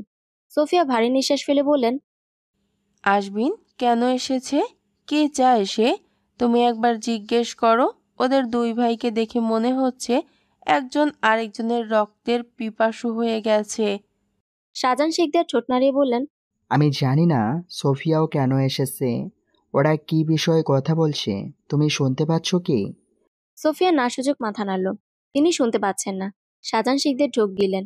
কি চলছে তার দুই ছেলের ভেতর? ওরা কি নিয়ে কথা বলছে? আশবিন চোয়াল শক্ত করে। বাবা মাকে অবাক করে দিয়ে হঠাৎ আফসানের শার্টের কলার চেপে ধরল। তখনই পরিস্থিতি হঠাৎ স্রোতের বিপরীতে বইতে লাগলো। আশবিনের আচমকা আক্রমণের অপেক্ষায় ছিল যেন আফসান। রহস্যময় হাসি ফুটে উঠল আফসানের ওষ্ঠদয়। সে মেরুদণ্ড টান টান করে দাঁড়িয়ে আছে। আজমিনের কাজ দেখে শাহজাহান শিকদার ও সোফিয়া ওদের পাশে এসে দাঁড়ায়। ছোট ছেলের হাত টেনে ধরে বললেন, আজবিন কি বেয়াদবি করছো? রাস্তায় থেকে ছোট লোকদের মতো কাজ করছো। ও তোমার বড় ভাই, ছাড়ো বলছি। আজমিন ছাড়ল না, বাবার কথা কানে তুলল না মোটেও। আজমিন মুখ থেকে বলল, আমি ওর জান নিয়ে নেব। ওর সাহস হয় কি করে আমার প্রাণের দিকে হাত বাড়ানোর? আমার জীবনের সব সুখ শান্তিও নিজের করে নিয়েছে, কিন্তু এইবার আমি আর সেটা হতে দেব না। শাহজাহান শিকদার ভ্রুকুঞ্চিত করলেন। ছেলের কথা তার মাথার উপর দিয়ে গেল যেন। কিসের প্রাণ? আজমিন ঘটনা তাদের বলল। সব শুনে শাহজাহান শিকদার দোটানায় পড়ে গেল। তার দুটো ছেলে, একটা মেয়ের জন্য লড়াই করছে। এক ভাই আরেক ভাইয়ের প্রাণ নিতে উঠে পড়ে লেগেছে। শাহজাহান শিকদার ভারী নিঃশ্বাস ফেলল, বললেন, ঠিক আছে, আমি দেখছি কি করা যায়। আজমিন চেঁচিয়ে বলল, হৃদা আমার, শুধু আমার। ওর দিকে হাত বাড়ালে আপনার বড় ছেলের অস্তিত্ব আমি দুনিয়া থেকে মুছে দিব। আফসান শান্ত গলায় বলল, আমার জন্য বাবা, আপনি তাকে দেখতে গিয়েছিলেন। আমার বিয়ে তার সঙ্গেই হবে, আর যদি না হয় আপনার সাম্রাজ্য ধূলিসাৎ করে দেব। আজমিন তেড়ে এলো। সহসা কয়েক জোড়া চোখকে বিস্ময়াভিভূত করে দিয়ে আফসান তার পিছনের প্যান্টে গুজে রাখা পিস্তলটা বের করে আনলো। হঠাৎ সেটা আজমিনের কপালে ঠেকিয়ে বলল, আমার সাথে খেলতে আসলে মৃত্যুকে গলায় লাগাতে হবে। আমি যা চাই সেটা যে কোনো উপায় নিজের করে নেই। তুই এই গল্পের হিরো, আর আমি হলাম ভিলেন। যেখানে আমি ভিলেন, সেখানে নায়ক নায়িকাকে পাবে, ভাবাও মূর্খতা। আজমিনের চাহনিতে ক্রোধ। আফসানের কথা শুনে রাগের চোটে তেলে বেগুনে জ্বলে উঠল। আজমিন খিটখিটে মেজাজের সঙ্গে সঙ্গেই জবাব দেয়, আমি বেঁচে থাকতে সম্ভব নয়। আফসান হাসলো, মাপা হাসি, কপাল কুঁচকে ফেলল। পিস্তলের সামনে দাঁড়িয়ে এই কথা একদম বেমানান। শাহজাহান শিকদার ধমক দিয়ে উঠলেন। আজমিন বাবার দিকে তাকিয়ে কণ্ঠের তেজ বজায় বলল, আপনার ছেলেকে সাবধান করে দিন আব্বা। আমার ভালোবাসার দিকে হাত বাড়ালে তাকে পুড়িয়ে ছারখার করে দেব। আগুন নিয়ে খেলছে। আফসান মাথা নিচু করে বাঁকা হাসি দিল। সে উচ্চস্বরে বলল, যেদিন সে আমার গাড়িতে উঠে বসেছিল সেদিন থেকে সে আমার হয়ে গেছে। তার সামনে আগুন আছে নাকি পানি, সেটা আমার দেখার বিষয় না। আজমিন কপট রাগ দেখিয়ে বলল, ও কোনো জড় বস্তু না যে তুই বলি আর ও তোর হয়ে গেল। আফসান ঠোঁট টিপে হাসলো, সহাস্যে বলল, প্রসেস চলছে ব্রো। অন্ধকার চারিদিকে। দূরের রাস্তা থেকে মাঝে মাঝে ভেসে আসে গাড়ির শব্দ। দিঘির পাশে সবুজ ঘাসের উপর বসে আছে তারা। জ্যোৎস্নার কোমল আলো দিঘির জলে পড়ে ঝিকিমিকি খেলছে। হালকা ঢেউয়ে আলো ভেঙে ভেঙে যাচ্ছে। দিঘির জলে চাঁদের নিরন্তন খেলা নির্বাক তাকিয়ে দেখছে আজমিন। ঠোঁটের সিগারেটটা প্রায় শেষ। পুরোপুরি শেষ হতেই ওটাকে দূরে ছুঁড়ে ফেলে দিল আজমিন। তারপর নিশানের দিকে তাকিয়ে ভারী কি গলায় বলল, আরেকটা দে। নিশান দম ফেলল। আজমিন সন্ধ্যা থেকে একটানা সিগারেট টানছে। ইতিমধ্যে এক প্যাকেট শেষ করে ফেলেছে, এখন আবার এক প্যাকেট চাচ্ছে। আজমিনকে এত সিগারেট টানতে 3 বছর আগে একবার দেখেছিল সে। সেদিন 3 প্যাকেট খেয়ে 3 দিন অসুস্থ ছিল। সেদিনও ওর বাবার বাড়ি থেকে বের হয়ে চলে এসেছিল। আজ আবার কি হয়েছে? নিশান সেটা জানে না। জ্যোৎস্নার আলোয় আজমিনের দিকে ভালো করে তাকালো সে। নিশান শক্ত গলায় বলল, আর কোথায় পাবো? পুরো প্যাকেট তো শেষ করে ফেলেছিস। আজমিন ফুঁসে উঠল। নিশান ফের বলল, কি হয়েছে বল? আজমিন কিছুই বলল না, জোরে জোরে নিঃশ্বাস ফেলতে লাগলো। আজমিনের মুখে কোনো বাক্য নেই। তার পৃথিবী যেন উলট পালট হয়ে গেছে। কেবল বুক চিরে রুদ্র শ্বাস বেরিয়ে আসে। নিশান আন্দাজে বলল, তুই আজ তোর বাবার বাড়িতে গিয়েছিলি? ওই লোক আমার বাবা না। উনি আমার বাবা হয়ে উঠতেই পারেননি। উনি শুধু আফসান শিকদারের বাবা। আজমিনের চোখ ছলছল করছে। এই বুঝি চোখের পানি টুপ করে গড়িয়ে পড়ল। নিশান আজমিনের কাঁধ শক্ত করে চেপে ধরে বলল, তিনি ডেকেছিলেন কেন? আবার বকেছে তো কি? আজমিন মাথা নেড়ে না বুঝালো। কর্কশ গলায় বলল, আমাকে ডাকেননি, নিজেই গিয়েছিলাম। কেন? জানোয়ারটার মুখোমুখি হতে। জানোয়ার? হ্যাঁ, আফসান শিকদার। ওর তুখর বুদ্ধি আর অভিনয়ের জন্য আমি কখনো বাবা মায়ের ভালোবাসা পাইনি। ও সব অন্যায় করতো আর খুব সাফাইভাবে সেসব আমার উপর চাপিয়ে দিত। বাবা তার কথায় বিশ্বাস করতেন, আর মা আমার চেয়ে বেশি তার সৎ ছেলেকেই ভালোবাসে। শুধুমাত্র ওর জন্য আমার জীবনটা জাহান্নাম হয়ে গেছে। এসব আমি জানি। তুই ওই বাড়িতে গিয়েছিলি কেন সেইটা বল। ওই জানোয়ারটার আমার সব কিছুর উপর নজর। ছোটবেলা থেকে আমার সব কিছু ছিনিয়ে নিয়েছে সে, আর এখনও সে ওইটাই করছে। কিন্তু এইবার আমি চুপ করব না। আমার ভালোবাসার দিকে নজর দিয়েছে, হৃদাকে আমার থেকে ছিনিয়ে নিতে চাই। আমি এটা হতে দেব না, কিছুতেই না। বিস্ময়ে ভ্রু কুঁচকে ফেলল নিশান। হৃদা আর আফসান কিভাবে কি সে কিছুই বুঝতে পারছে না। নিশান বলল, আফসান কিভাবে হৃদার কাছে পৌঁছালো? জানি না। নিশান গম্ভীর গলায় বলল, এর মানে আফসান শুরু থেকেই তোর ওপর নজর রাখছে। ওর কোনো লোক তোর পেছনে লেলিয়ে দিয়েছে, আর সেই তোর সব খবর তাকে দেয়। আজমিন কপালে 4 ভাঁজ ফেলল। নিশান কথাটা মন্দ বলেনি। এমন হতেই পারে তার উপর নজর রাখছে কে, সেই মানুষটাকে তাড়াতাড়ি খুঁজে বের করতে হবে। হুট করে নিশান বলল, চোখে পানি কেন তোর? কই না তো। আজমিন চোখ আড়াল করে পানিটুকু মুছে নিল। নিশান হেসে ফেলল। আজমিনের কাঁধে চাপ দিয়ে বলল, রিয়েল লাভ জিনিসটাই এমন ভাই, শক্তপোক্ত মানুষও তার কাছে মাথা নত করে। হৃদয়কে হারানোর ভয় ঢুকেছে তোর মধ্যে। আজমিন নিশ্চুপ। নিশানের কথা মিথ্যে নয়। নিশান বলল, তুই হৃদয়ের সঙ্গে কথা বল, তারপর ওর বাবার সঙ্গে। আমার মনে হয় হৃদয় তোকে ভালোবাসে। হৃদয় যদি তোকে চায়, তাহলে একটা আফসান কেন, 10টা আফসানও তোদের আলাদা করতে পারবে না। আজমিন চোখ গোল গোল করে তাকালো। নিশান তার প্রকৃত বন্ধু। মাঝে মধ্যে এত দারুণ দারুণ আইডিয়া দেয় যা খুব উপকারে আসে। আজমিন আচমকা নিশানকে জড়িয়ে ধরল। খুশিতে গদগদ কণ্ঠে বলল, আমি এখনই যাচ্ছি। নিশান হঠাৎ আজমিনের হাত ধরে থামিয়ে দিল তাকে। মৃদু গলায় বলল, এখন না, আগামীকাল দেখা করবি। চেহারা যে অবস্থা করেছিস, এই অবস্থায় হৃদয় তোকে দেখলে ভয়ে অজ্ঞান হয়ে যাবে। আজমিন ফিচেল হাসল। আজমিন বাড়ি এসেছে রাত 8টায়। সে রুমে ঢুকে তোয়ালে নিয়ে বাথরুমে চলে গেল। 30 মিনিট সময় নিয়ে গোসল সেরে তারপর একটা তোয়ালে কোমরে পেঁচিয়ে বেরিয়ে এলো। অন্য আরো একটা তোয়ালে তার হাতে। ভেজা চুলগুলো মুছতে মুছতে বারান্দায় এসে দাঁড়ায় সে। চুলের পানি পিঠ বেয়ে বেয়ে পড়ছে। আজমিন ভ্রু কুঁচকে তাকায় হৃদার বারান্দার দিকে। বারান্দা অন্ধকার, রুমের আলো নেভানো। রুমের আলো অন থাকলে বারান্দায় আলো আসে। আজমিন গম্ভীর শ্বাস ফেলল। হৃদা কোথায়? কি করছে এখন? এত তাড়াতাড়ি ঘুমিয়ে গেছে? আজমিন ঠোঁট কামড়ে ধরল। সে এখন হৃদার খোঁজ নেবে কিভাবে? আজমিন দ্রুত পায়ে রুমে ফিরে এলো। আলমারি থেকে শার্ট প্যান্ট বের করে বিছানার উপর রাখলো। কোমর থেকে তোয়ালে সরাতে যাবে, তখনই দেখলো তার বিড়ালটি দরজার ফাঁক দিয়ে তাকিয়ে আছে। আজমিন চোয়াল শক্ত করলো, বলল, তাকিয়ে আছিস কেন? যা ভাগ। আমার বউয়ের ভবিষ্যতের দিকে নজর দিবি না। হুশ হুশ। ঢেউ সঙ্গে সঙ্গে দরজার সামনে থেকে সরে গেল। মেরুন রঙের টি শার্ট, ধূসর রঙের প্যান্ট পরে আয়নার সামনে দাঁড়ায়। চিরুনি চালিয়ে চুলগুলো ঠিকঠাক করে আবারও বারান্দায় এলো আজমিন। অবশ্য দেখা পেল তার হৃদার। রুমের আলো জ্বলছে। সে আলোয় আলোকিত বারান্দা। হৃদা বারান্দায় দাঁড়িয়ে আছে। হালকা বাতাসে হৃদার চুলগুলো উঠছে। এক দৃষ্টিতে তাকিয়ে আকাশ দেখছে। আজমিন ভারী নিঃশ্বাস ফেলল। মনে হলো বুকের উপর থেকে ভারী কিছু নেমে গেছে। বুকটা হালকা লাগছে এখন। আজমিন বিমোহিত কণ্ঠে বলল, আমার হৃদয়ের রানী, আমার ভালোবাসা, আমার প্রাণ। তুমি রাতের আকাশে ঝলমলে তারা। আমি দূর হতে তোমায় দেখি, নেভাই আমার প্রাণের জ্বালা। তুমি আমার, তুমি কেবল আমার। হঠাৎ হৃদা তাকায় আজমিনের বারান্দার দিকে।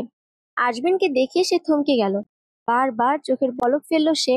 আজমিন তার দিকে তাকিয়ে মৃদু হাসল। তারপর ডান হাত তুলে হাই দিল। হৃদা সঙ্গে সঙ্গে বারান্দা থেকে রুমে চলে গেল। আজমিন হতবাক হয়ে গেল। হৃদয়ের হঠাৎ পরিবর্তন তাকে ভাবিয়ে তুলল। সহসা আজমিন নিচে তাকালো। লোকমান রহমান রাত 9টা বাজে কোথা থেকে ফিরছেন। গেটের মুখে বাবাকে দেখিয়ে রুমে ঢুকে গিয়েছে হৃদা। বাঙালি মেয়েরা তাদের বাবাকে বাঘের মতো ভয় পায়। হৃদার পালিয়ে যাওয়ার অর্থ বুঝিয়ে মুচকি হাসল সে। কিন্তু লোকমান রহমানকে দেখার পর থেকে আজমিনের মাথা ব্যথা শুরু হয়ে গেল। সে ধূপধাপ পা চালিয়ে এগিয়ে গেল রান্নাঘরে। ঝটপট কড়া করে 1 কাপ ব্ল্যাক কফি বানিয়ে ফেলল। ইজি চেয়ারে হেলান দিয়ে বসে ধীরে ধীরে দুলছেন শাহজাহান শিকদার। যেন গভীর কোনো চিন্তায় ডুবে আছেন তিনি। তার ঠিক সামনেই মুখ গম্ভীর করে খাটে বসে আছেন তার স্ত্রী সোফিয়া খাতুন। সোফিয়ার মুখখানা মলিন, চোখ বিষণ্ণ, কণ্ঠস্বর ভাঙা ভাঙা। সোফিয়া স্বামী নামক মানুষটার দিকে তাকিয়ে দীর্ঘ নিঃশ্বাস ফেলেন। বিয়ের পর থেকে এই মানুষটার সব কথা অক্ষরে অক্ষরে পালন করেছেন তিনি। 28 বছর একসাথে কাটিয়েছেন তারা। সোফিয়ার বুক ভারী হয়ে উঠল। তিনি আর চুপ করে থাকতে পারবেন না। 28 বছরে অনেক অন্যায় তিনি সহ্য করেছেন, কিন্তু আর না। সোফিয়া দীর্ঘ অপেক্ষার পর কঠিন স্বরে বললেন, আপনি আমাকে বিয়ের দিন বলেছিলেন আমাকে আপনি বিয়ে করেছেন শুধুমাত্র আপনার ছেলের দেখাশোনা করার জন্য, একটা মা লাগবে তাই। আমিও তখন আপনাকে কথা দিয়েছিলাম যত যাই হয়ে যাক আমি তার মা হয়ে দেখাবো, কখনো তুচ্ছ তাচ্ছিল্য করব না। আপনাকে দেয়া কথা আমি 28 বছর ধরে পালন করছি। আপনার বড় ছেলেকে আমার বুকে আগলে রাখছি, কখনো তার আদর যত্নের ত্রুটি রাখি নাই। তার জন্য নিজের ছেলের দিকে একবারের বেশি দুবার তাকানোর সময় পাইনি। ভুল করেছে আফসান, তবুও শাস্তি আমি আশবিনকে দিয়েছি। আর সেটি দেখে দেখে শিখে সে তার অন্যায় কাজগুলো আশবিনের কাঁধে দিয়ে দিয়েছে। আপনি সবটা জেনে বুঝেও চুপ করে থাকতেন, আমি তখনও কিছুই বলিনি। কিন্তু আজ যখন আপনার বড় ছেলে আপনারই ছোট ছেলের মাথায় পিস্তল ঠেকালো, তখনও আপনি চুপ করে থাকলেন। আপনার বুক কাঁপল না একটুও? শুধু কি আফসানই আপনার ছেলে, আশবিন কিছু না? ওর শরীরে আপনার রক্ত বইছে না? আপনি দুই নিয়ত করেছেন, একজনকে বসিয়েছেন মাথায়, আরেকজনকে পায়ের কাছেও জায়গা দেননি। আমার ছেলের কি দোষ? সে আমার গর্ভে হয়েছে এটা? আমি বলবো তার দোষ, সে আপনার ঘরে জন্ম নিয়েছে। আশবিন মিথ্যে বলতে পারে না, মিথ্যে অভিনয় করতে জানে না। দুটো মিথ্যে কথা বললে কারো মন জয় করতে পারে না, এটাই তার দোষ। শাহজাহান শিকদার, আপনি আশবিনের বাবা হতে পারেননি, আর আপনার দায়বদ্ধতায় বুঁদ হয়ে আমি আমার ছেলের মা হতে পারিনি। হাউমাউ করে কাঁদছেন সুফিয়া খাতুন। শাহজাহান শিকদার মাথা নিচু করে বসে আছেন। তার স্ত্রীর দেওয়া অপবাদগুলো একটাও মিথ্যা নয়। সত্যি তিনি আশবিনের প্রতি অনেক অন্যায় করেছেন। আফসানের মায়ায় জড়িয়ে তিনি আশবিনকে আপন ভাবতেই পারেননি। আফসানকে গুরুত্ব দিয়েছে সবসময়। তার কি চাই, কি লাগবে, সব প্রয়োজনের খোঁজ খবর রেখেছেন। মুখ ফুটে কিছু বলা মাত্রই সে সব ইচ্ছা পূরণ করেছেন। কিন্তু ছোট ছেলের প্রতি সব সময় অন্যায় করেছেন। ধমক দিয়ে ছাড়া কথাই বলেননি। এই সবকিছুর পেছনে কোথাও না কোথাও আফসান জড়িয়ে আছে। আফসান ছোট থেকেই আশবিনকে দেখতে পারতো না। মাঝে মধ্যে রেগে গিয়ে বলতো, আমার ভাই লাগবে না, ওকে মেরে ফেলো। সেটাও অনেক বছর আগের কথা। আফসান আশবিনের থেকে 3 বছরের বড়। আফসানের যখন 12 বছর বয়স, তখন আশবিনের 9 বছর চলে। তখন থেকে আফসান তার উপর দোষ চাপাতে থাকে। আফসান অন্যায় করেছে আর দোষ চাপিয়ে দিয়েছে আশবিনের উপর। আশবিন বড় ভাইকে সমীহ করত, ভয় পেত, তাই তার অন্যায় কাজ সম্পর্কে বাবাকে বলতে সাহস পেত না। আফসানের করা প্রতিটা অন্যায় শাস্তি আশবিন ভোগ করেছে। তারপর থেকে আশবিন তার বাবার মন থেকে ধীরে ধীরে উঠে গেছে। নাকি আফসান চেয়েছিল তার বাবা শুধু তাকে ভালোবাসুক, সে বাবার ভালোবাসা ভাগ করবে না, এত ষড়যন্ত্র করেছে। শাহজাহান শিকদার আর ভাবতে পারছেন না, মাথা ব্যথা করছে তার। হঠাৎ করে সবকিছু কেমন এলোমেলো হয়ে গেল। সোফিয়া গম্ভীর গলায় বললেন, আফসান জানতো আশবিন রিদাকে পছন্দ করে, ভালোবাসে। সব জেনেও সে আমাদের লোকমান রহমানের বাড়িতে নিয়ে গেছে।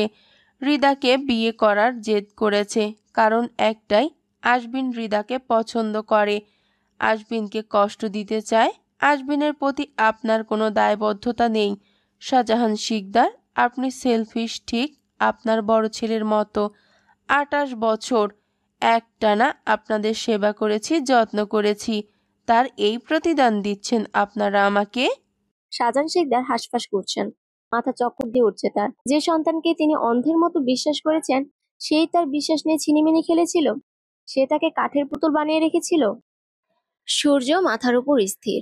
রোদের তাপ বেশি না, হালকা শীতল হাওয়া বইছে। এখন দুপুরবেলা। কলেজের পাশে কফি শপের এক কোনায় আশবিন বসে আছে।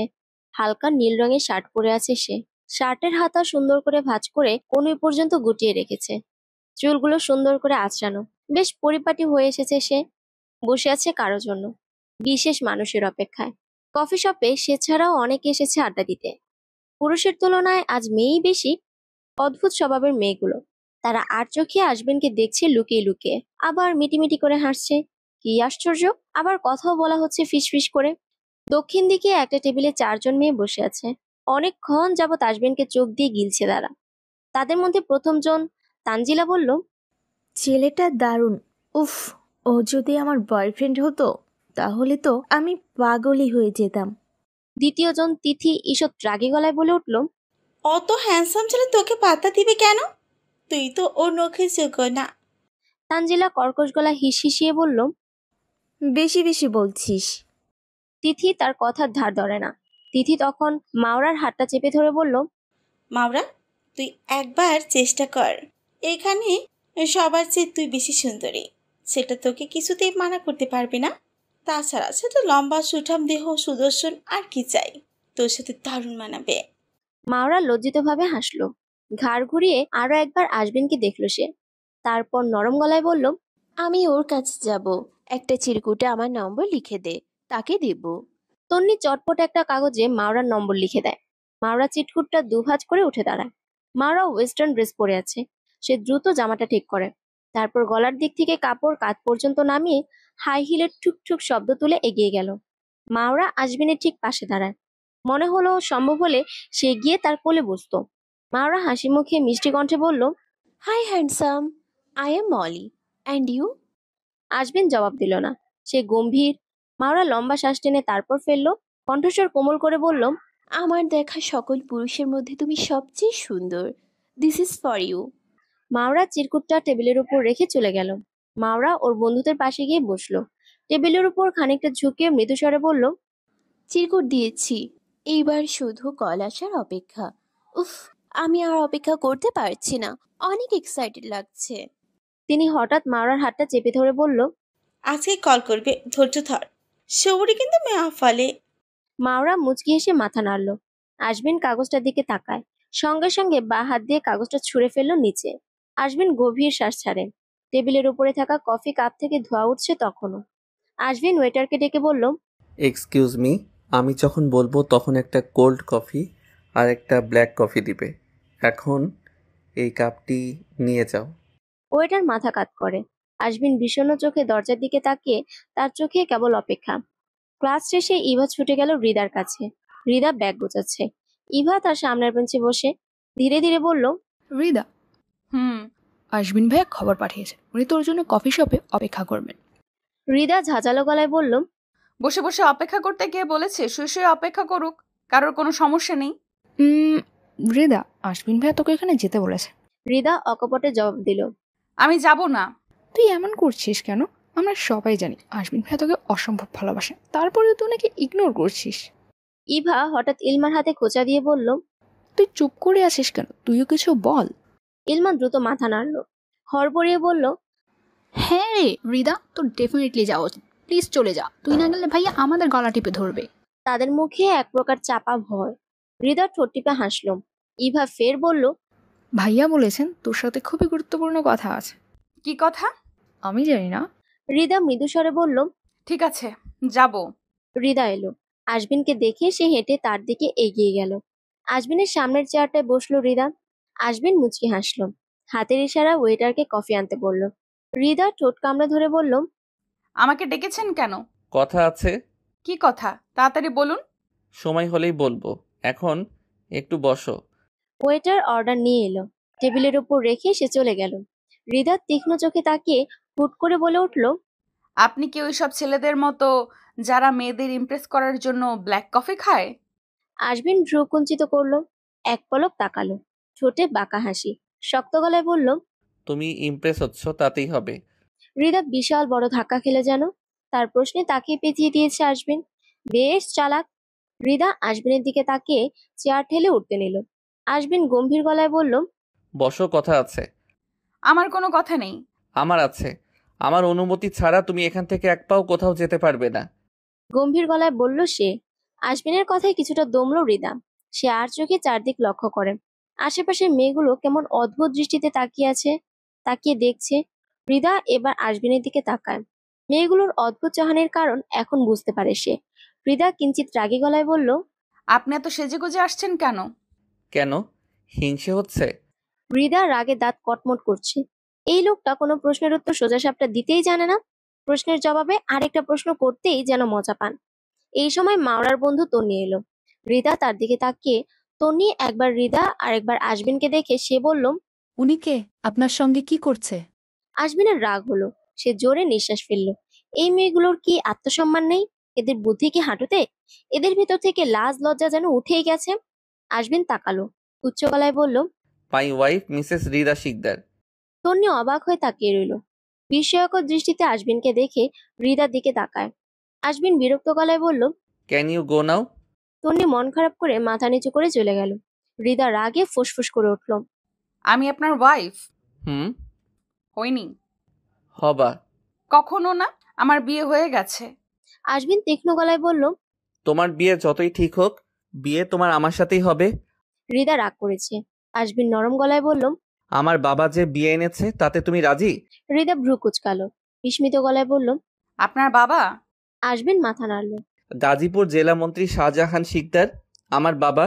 যার সাথে তোমার বিয়ে ঠিক হয়েছে সে আমার বড় ভাই আফসান শিকদার। হৃদা ফ্যালফ্যাল চোখে তাকিয়ে রইল। কি হচ্ছে এসব? কি বলছে আজমিন? কিছুই বুঝতে পারছে না সে। আজমিন লম্বা শ্বাস টেনে তারপর সব তাকে বলে দিল। তার জীবন কাহিনী শোনালো। আফসান তার বাড়িতে বিয়ের প্রস্তাব নিয়ে গেছে, তার পেছনের কারণ বলল। সব শুনে স্তব্ধ হয়ে গেল হৃদা। নির্বাক চোখে তাকিয়ে আছে। আজমিন জিজ্ঞেস করলো, তোমার সাথে আফসানের প্রথম দেখা কোথায় হয়েছিল? কলেজের বাইরে। কিভাবে? হৃদা মিনমিন করে বলল, ওই দিন অনেক বৃষ্টি হচ্ছিল, প্রায় 1 সপ্তাহ আগের কথা। আমি আর আমার বন্ধুরা রাস্তার পাশে দোকানের ছায়ায় দাঁড়িয়েছিলাম। তখন একটা গাড়ি আমাদের সামনে এসে দাঁড়ায়। গাড়ির ভেতরে আফসান ছিলেন। উনি আমাদের বাড়িতে পৌঁছে দেবেন বলেন। আমি প্রথমে রাজি হইনি, কারণ তাকে আমরা কেউই চিনি না। বৃষ্টিতে ভিজতে ভিজতে ঠান্ডা লাগবে, জ্বর আসবে, এইসব বলে তারা। তাই ওদের জোরে জোরেতে রাজি হই। তারপর উনি আমাদের বাড়ির সামনে নামিয়ে দিয়ে চলে যান। তারপরেই বাড়িতে বিয়ের প্রস্তাব নিয়ে আসেন, আর বাবাও রাজি হয়ে যায়।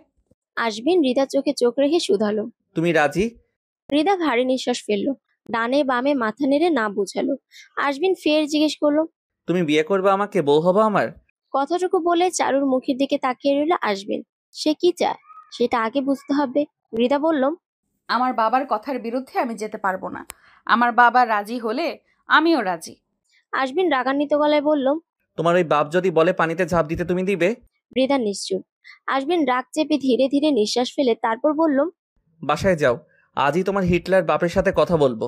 হৃদা উঠে চুপচাপ চলে গেল। আজমিন কফি শপ থেকে বের হবার আগ পর্যন্ত সবই ঠিক ছিল। আজমিন হেঁটে হেঁটে তার বাইকের সামনে দাঁড়ালো। সেই মুহূর্তে গাড়ি থেকে নামে আফসান। দুজনেই মুখোমুখি দাঁড়িয়ে আছে। আফসানের সাথে আরো 3জন পুরুষ লোক দাঁড়িয়ে আছে। দেখতে ফরেনারের মতো লাগছে। আজমিন চোয়াল শক্ত করলো। চোখে রাগ, দাঁত কটমট করে উঠলো নিজের অজান্তেই। আফসান তাকে দেখে মৃদু হাসলো। দুহাত প্যান্টের পকেটে গুজে রেখে এগিয়ে এলো। চোখের সানগ্লাসটির জন্য চোখে চোখ পড়লো না। আফসান বলল, ইস, তোকে দেখলে আমার খুব মায়া হয়। কেমন সব হারিয়ে পথের ফকির হয়ে গেছিস। আজমিন রাগান্বিত গলায় বলল, তোর মায়ার ধার ধারি না আমি। আফসান ঠোঁট বাঁকা করে হাসলো। রাস্তায় থেকেও তেজ কমেনি। আমি তো এমনই থাকবো, তেজওয়ালা। আফসান বলল, আমি আসবো তাই এখানে আগেই চলে আসছিস। আজমিন হাসলো। না, তোর জন্য না, আমার বউয়ের জন্য এসেছিলাম, দেখাও করেছি। তোর বউ এখানে থাকে বুঝি? মেম্বারের বাড়িতে জায়গার কম পড়ে নাই, তাই এখানে থাকার প্রশ্নই ওঠে না। আফসান রাগান্বিত গলায় বলে উঠল, ও আমার হবু বউ। হৃদা শুধু আমার বউ। সে ছোট ভাইয়ের বউকে হবু বউ বলতে লজ্জা করে না? মানুষ শুনলে তো ছি ছি করবে। আফসান রাগের মাথায় হুট করে আজমিনের শার্টের কলার চেপে ধরল। আজমিন খুব শান্তভাবে তার হাতটা সরিয়ে ফেলল। তারপর বলল, আমি এখন আর ছোট নই, আমি কি করতে পারি তোর ধারণাও নাই। আর শোন, তোর শরীরে যে রক্ত বইছে আমার শরীরেও সেই একই রক্ত বইছে। রক্ত গরম আমারও হয়, তখন সব একসাথে এলেও সামাল দিতে পারবি না। আজমিন বাইক নিয়ে চলে গেল। সূর্যটা পশ্চিম আকাশে হেলে পড়েছে। ধীরে ধীরে আকাশ জুড়ে ছড়িয়ে পড়েছে কমলা রঙের আভা।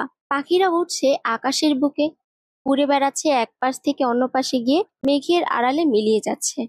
এখন বিকেলবেলা, ঘড়িতে সময় 5টা। লোকমান রহমানের ঠিক সামনে বসে আছে আজমিন। লোকমান রহমানের সঙ্গে অত্যন্ত জরুরি কথা আছে বলেছে বিধায় আজমিনকে বাড়িতে ঢুকতে দিয়েছেন লোকমান রহমান নিজে। আজমিন মাথা নিচু করে রাখছে। লোকমান রহমান তার দিকেই তাকিয়ে আছেন। আজমিনের জরুরি কথা কি শোনার জন্য তিনি অপেক্ষা করছেন। ঘড়ির কাঁটা টিকটিক করে ঘুরে চলেছে। প্রায় 10 মিনিট গড়িয়ে গেল, কিন্তু আজমিন এখন পর্যন্ত কিছুই বলেনি। তারই চুপ থাকা দেখিয়ে বিরক্ত হচ্ছেন লোকমান রহমান। কথা বলতে এসে চুপ করে থাকার কোনো মানে হয়? লোকমান রহমান কণ্ঠে গাম্ভীর্যের ভাব বজায় রেখে বললেন, আজমিন, চুপ করে আছো কেন? কথা বলো। তুমি জানো সময় নষ্ট করার মতো সময় আমার হাতে নেই। যা বলতে এসেছো জলদি বলো। আজমিন চোখ খুলে তাকালো। আজমিনের কণ্ঠে দৃঢ়তা। আপনি রাগ করেছেন কেন? আমি আপনাকে মোটেও রাগাতে আসিনি। কি জন্য এসেছো? আজমিন চোয়াল শক্ত করে বলল, আমি এখন যে কথা বলবো তার সাথে আমার পুরো জীবন জড়িয়ে আছে। লোকমান রহমান ভ্রু কুঁচকে ফেললেন। তিনি ক্ষোভ প্রকাশ করে বললেন, যা বলার বলে তাড়াতাড়ি বিদায়ী হও। লোকটা বেশ বুদ্ধিমান। ইতিমধ্যে আন্দাজ করে ফেলেছে আজমিন কি বলতে চায়। আজমিন ঠোঁট কামড়ে হাসলো, তারপর শুধালো, এত চটেছেন কেন মশাই? এ সময় হৃদা এলো। তার হাতে একটা ট্রে আছে। ট্রেটা টেবিলের উপর রেখে পাশে দাঁড়িয়ে গেল হৃদা। মেম্বার বাড়িতে কোনো অতিথি এলে কোনোভাবেই তাকে খালি মুখে যেতে দেওয়া হয় না। সামান্য খাবার হলেও খেতে হয়। এই নিয়মটা মেনে চলেন সুলতানা। তার মায়ের বানানো নিয়ম ছিল, তিনি তা পালন করেছেন বছরের পর বছর ধরে। আশবিনকে দেখে হৃৎপিণ্ডটা জোরে জোরে লাফাচ্ছে হৃদার। আশবিন কেন এসেছে জানে না সে, ভয় লাগছে। আশবিন উল্টাপাল্টা কথা বললে বাবা ভীষণ রেগে যাবেন, রাগে চেঁচামেচি করবেন। হৃদা জড়সড় হয়ে দাঁড়িয়ে রইল। ড্রয়িং রুম জুড়ে বিরাজ করছে পিনপতন নীরবতা। নীরবতা ভেঙে গলা খাখারে দিয়ে উঠল আশবিন। লোকমান রহমানের চোখে চোখ রেখে সে বলল, হৃদাকে আমি ভালোবাসি, আমি তাকে বিয়ে করতে চাই। বিস্ময়াভিভূত হয়ে গেলেন লোকমান রহমান। একটু থেমে তিনি উচ্চ গলায় বললেন, তুমি কি বলছো আশবিন? তুমি জানো না হৃদার বিয়ে ঠিক হয়ে গেছে? আশবিন শান্ত গলায় বলল, আমি জানি, আর জানি বলেই আজ সরাসরি কথা বলতে এসেছি। আমি হৃদাকে বিয়ে করতে চাই। লোকমান রহমান গম্ভীর গলায় বললেন, তোমার চাওয়া আর না চাওয়ায় কিছুই আসে যায় না। আমি তোমার মতো বেকার ছেলের সাথে আমার মেয়ের বিয়ে দিব না। তুমি এখনই আমার বাড়ি থেকে বেরিয়ে যাও। আশবিন বোঝার চেষ্টা করল। আপনি শান্ত হোক, আমার কথাটা অন্তত শুনুন। লোকমান রহমান রাগান্বিত গলায় বললেন, তোমার একটা কথাও শুনতে চাই না। যে ছেলেকে তার বাবা নিজের বাড়ি থেকে বের করে দিয়েছেন, সে ছেলেকে আমি জামাই করব? অসম্ভব। মুহূর্তে রেগে গেল আশবিন। রাগে দাঁতে দাঁত কটমট করে শব্দ করছে সে। শুধুমাত্র হৃদার মুখের দিকে তাকিয়ে রাগটা নিয়ন্ত্রণ করেছে। ফোঁস ফোঁস করে নিঃশ্বাস ফেলল আশবিন। লোকমান রহমান শুরু থেকেই জানতেন আশবিনের বাবা মন্ত্রী শাহজাহান শিকদার। সেজন্যই তিনি এত মাস আশবিনের সব কটু কথা বেয়াদবি সহ্য করেছেন। কিন্তু এখন আর তা সহ্য করতে চাইছেন না। তিনি বুঝে গেছেন আশবিন তার বাবার জন্য মূল্যহীন। আফসানই তার বাবার সব, আর সে ছেলের সাথেই বিয়ে হবে হৃদার। সেভাবে বিষয়টি ভেবে দেখলে আশবিনকে গণনা করার কোনো প্রয়োজনই নেই। যাকে তার নিজের পরিবার ফেলে দিয়েছে তাকে কেন সম্মান করবেন তিনি? আশবিন গম্ভীর সুরে বলল, হৃদা আমার, শুধু আমার। আমি ওকে ভালোবাসি। একমাত্র আল্লাহ ছাড়া ওকে আমার থেকে কেউ আলাদা করতে পারবে না। বের হয়ে যাও। আশবিন উঠে দাঁড়িয়েছে। আমার সাথে হৃদার বিয়ে দিবেন না? কখনোই না। আশবিন উঠে দাঁড়িয়েছে। সে হৃদার কাছে গিয়ে দাঁড়ানো মাত্রই লোকমান রহমান নিজেও উঠে দাঁড়ালেন। আশবিন হৃদার চোখে তাকিয়ে বলল, আমি বেঁচে থাকতে ওকে আমার থেকে কেউ আলাদা করতে পারবে না। প্রয়োজনে আমি ওকে তুলে নিয়ে যাব। কার এত দম যে আমাকে আটকাবে? আশবিন ঘুরে দাঁড়াতেই লোকমান রহমান কষে থাপ্পড় মারলেন তার গালে। তাল সামলাতে এক পা পিছিয়ে গেল আশবিন। লোকমান রহমান হিসিয়ে বললেন, আমার মেয়ের থেকে দূরে থাকো তুমি, নইলে এর চেয়ে খারাপ অবস্থা হবে তোমার। আপনি শুধুমাত্র হৃদার বাবা বলে আপনার সব রকম অবজ্ঞা আমি সহ্য করছি। আমার ধৈর্যের পরীক্ষা নেবেন না আর, দয়া করে। বের হয়ে যাও, নয়তো ঘাড় ধাক্কা দিয়ে বের করে দিব। ঠান্ডা কিন্তু কঠিন স্বরে বলল আশবিন। আমাকে আপনার বাড়ি থেকে তো বের করে দিতে পারবেন মেম্বার সাহেব, কিন্তু আপনার মেয়ের মন থেকে কিভাবে বের করবেন? হৃদার মনে একমাত্র আমি রাজত্ব করি, আর কেউ তা করতে পারবে না। মেম্বার সাহেব, কথা দিচ্ছি, প্রয়োজন হলে নোট করে রাখুন, আমি আশবিন শিকদার হৃদার একমাত্র স্বামী হব। লোকমান রহমান গর্জে উঠলেন। আশবিন তাকে পাত্তা না দিয়ে হৃদার দিকে তাকালো। আশবিন নরম গলায় বলল, তুমি শুধু অপেক্ষা করো, আমি আসবো। তোমাকে নিজের করে নিয়ে যেতে আমি ঠিক চলে আসবো। আমি তোমাকে অন্য কারো হতে দেব না, বিশ্বাস রেখো। আশবিন লোকমান রহমানের দিকে তাকিয়ে পরক্ষণেই চলে গেল। লোকমান রহমান মেয়ের দিকে তাকায়। তিনি বললেন, তুমি কি ওই বিয়াদবটাকে পছন্দ করো? মিথ্যা বলবে না হৃদা। হৃদা কোনো জবাব দিল না। মাথা নিচু করে দাঁড়িয়ে রইল সে। চোখে জল টলমল করছে। লোকমান রহমান গলার স্বর উঁচু করে এবারও একই প্রশ্ন করলেন। হৃদা ঢোক গিলে বলল, আমি তাকে ভালোবাসি বাবা, কিন্তু আমি তোমাকে ভালোবাসি। আমি ওকে জানিয়ে দিয়েছি, আপনি যা সিদ্ধান্ত নেবেন আমি তাই মাথা পেতে নেব। লোকমান রহমান ধমকে সুরে বললেন, ওকে দেখলেই আমার বিপি হাই হয়ে যায়, আর তুমি তারই ভালোবাসো? আবার সে কথা নির্লজ্জের মতো আমাকে শোনাচ্ছ, লজ্জা করছে না বলতে? হৃদা কেঁদে ফেলল। কম্পিত গলায় বলল, বাবা, ভেবেছিলাম তোমার বিয়ে তোমার পরীক্ষার পরে ফেলবো, কিন্তু সেটা আর হচ্ছে না। যা পরিস্থিতি দেখছি, যত দ্রুত সম্ভব তোমাকে বিয়ে দিয়ে বিদায় করব। তুমি আজ থেকে বাড়ির বাইরে যাবে না, তোমার বাইরে যাওয়া বন্ধ। লোকমান রহমান হনহরিয়ে বেরিয়ে গেলেন। হৃদা ফ্লোরে পড়ে হাউমাউ করে কাঁদছে। তার কান্নার আওয়াজ শুনে রান্নাঘর থেকে বেরিয়ে এলেন সুলতানা। হৃদাকে দেখে দ্রুত ছুটে এলেন। হৃদার গালে হাত দিয়ে কয়েকবার জিজ্ঞেস করলেন, কি হয়েছে, কাঁদছো কেন? হৃদা জবাব দিল না। সুলতানা হৃদার চোখের জল মুছে দেয়। ফের জিজ্ঞেস করলেন, ভাই কিছু বলেছে, বকেছে? হৃদা নিঃশব্দে মাথা নাড়ল। হাউমাউ করে কাঁদছে সে। অস্ফুট স্বরে কি সব বলছে কিছুই বুঝতে পারছেন না সুলতানা। লোকমান রহমান বাগানে আসেন। তিনি শার্টের পকেট থেকে ফোন বের করে কল দিলেন আফসানকে। একটু সময় নিয়ে কল রিসিভ করে আফসান। সালাম দিল না আফসান। দৃঢ় গলায় বলল, বলুন, কি জন্য কল দিয়েছেন? লোকমান রহমান গলা নামিয়ে সব কথা আফসানকে জানায়। আফসান চোখ কুঁচকে বলল, আর কিছু ঘটেছে? না। লোকমান রহমান চিন্তিত গলায় বললেন, কিন্তু আশবিন হুমকি দিয়ে গেছে, বলছে রিতাকে সেই বিয়ে করবে, দরকার হলে তুলে নিয়ে যাবে। আফসান ঠোঁট বাঁকিয়ে বলল, ও তা পারবে না বাবা। জি, আমি বলেছিলাম কি বিয়েটা এই সপ্তাহের মধ্যে হলে ভালো হতো, আমিও দুশ্চিন্তা থেকে মুক্তি পেতাম। তুমি বললে এই শুক্রবারেই বিয়ের তারিখ ফেলি। আফসান বলল, আপনি সব ব্যবস্থা করুন, আমি এই শুক্রবারেই বিয়ে করব। আফসান কল কেটে দিল। আফসানের ঠিক পাশেই বসে আছে প্রিয়ল। সে আফসানের সব কথাই শুনেছে এবং প্রিয়ল আশবিনের স্বভাবের সাথেও পরিচিত। প্রিয়ল ধীরে ধীরে বলল, আশবিনকে হালকা করে নিস না। আশবিন ছাত্র দলের নেতা। ও ইতিমধ্যে বিরাট বিরাট কারবার করেছে। সে যখন বলেছে তুলে নিয়ে যাবে, সে কথা আশবিন রাখবেই। বিয়েতে একটা ক্যাচাল অবশ্যই পাকাবে। এই অবস্থায় আমি কি করব? ওকে আটকাবো কিভাবে? তীরে এসে আমি তরি ডুবাতে চাই না, তুই একটা উপায় বল। আফসান প্রিয়লের সাথে পরামর্শ করলো। প্রিয়ল বলল, বিয়ে না হওয়া পর্যন্ত আশবিনকে বন্দি করে রাখ। মানে খুব সহজ। আশবিন যেহেতু ছাত্র দলের সাথে যুক্ত আছে, তাকে একটা মিথ্যা কেসে ফাঁসিয়ে জেলে ঢুকিয়ে দে। জেলে বসে সে কিছুই করতে পারবে না। বিয়ে হওয়ার পর মুহূর্তে বের করবি। ও হারবে, তুই জিতবি। আফসান ভাবলো, মাথা নাড়ল। বুদ্ধিটা দারুণ লেগেছে তার। সে এটাই কাজে লাগাবে। 4 দিন পর বুধবার বিকেল 4:30। আশবিন আর নিশান রাস্তার পাশে একটি টং দোকানে বসে আছে। মন মেজাজ খিটখিটে হয়ে আছে তার। নিশান দুধ চা খাচ্ছে। আর চোখে আশবিনের দিকে তাকায় সে। নিশান বলল, কি খেলাটাই খেললো আফসান শিকদার। শুরু তো একটুও সন্দেহ হতে দেয়নি, তলে তলে কত কিছু করে ফেলেছে। আশবিন ক্ষিপ্ত হয়ে গেল। সে বলল, আমি টেনশনে আছি রিদাকে নিয়ে। 4 দিন ধরে ওকে একবারও দেখিনি। সালা ওর বাপ আমার লাভ স্টোরিতে ভিলেন হয়ে এন্ট্রি নিয়েছে। নিশান খোঁচা দিয়ে বলল, শালা বলে আর কত গালি দিবি মেম্বারকে? যতদিন বিয়ে না করছি। নিশান হাসলো, বলল, ওই শালা বিয়ে উপলক্ষে বাড়িঘর সাজিয়ে ফেলেছে। আশবিন রাগী গলায় বলল, তুই আমার মাথা গরম করিস না, হাত উঠে যাবে। এমনিতে অনেক টেনশনে আছি, কি করব কিছুই বুঝতে পারছি না। রাস্তার পাশে দাঁড়িয়ে 4 জন ছেলে ঝগড়া করছে। তাদের দিকে এক পলক তাকিয়ে চোখ সরিয়ে নেয় আশবিন। একটু পরেই তাদের মধ্যে মারামারি শুরু হয়ে যায়। একজন আরেকজনকে মারছে। রাস্তার পাশে অন্যান্য লোকজন দাঁড়িয়ে তা দেখছে। আশবিন আর বসে থাকতে পারলো না। সে ওদিকে এগিয়ে গেল। ছেলেদের মাঝে ঢুকে সে তাদেরকে থামানোর চেষ্টা করতে লাগলো।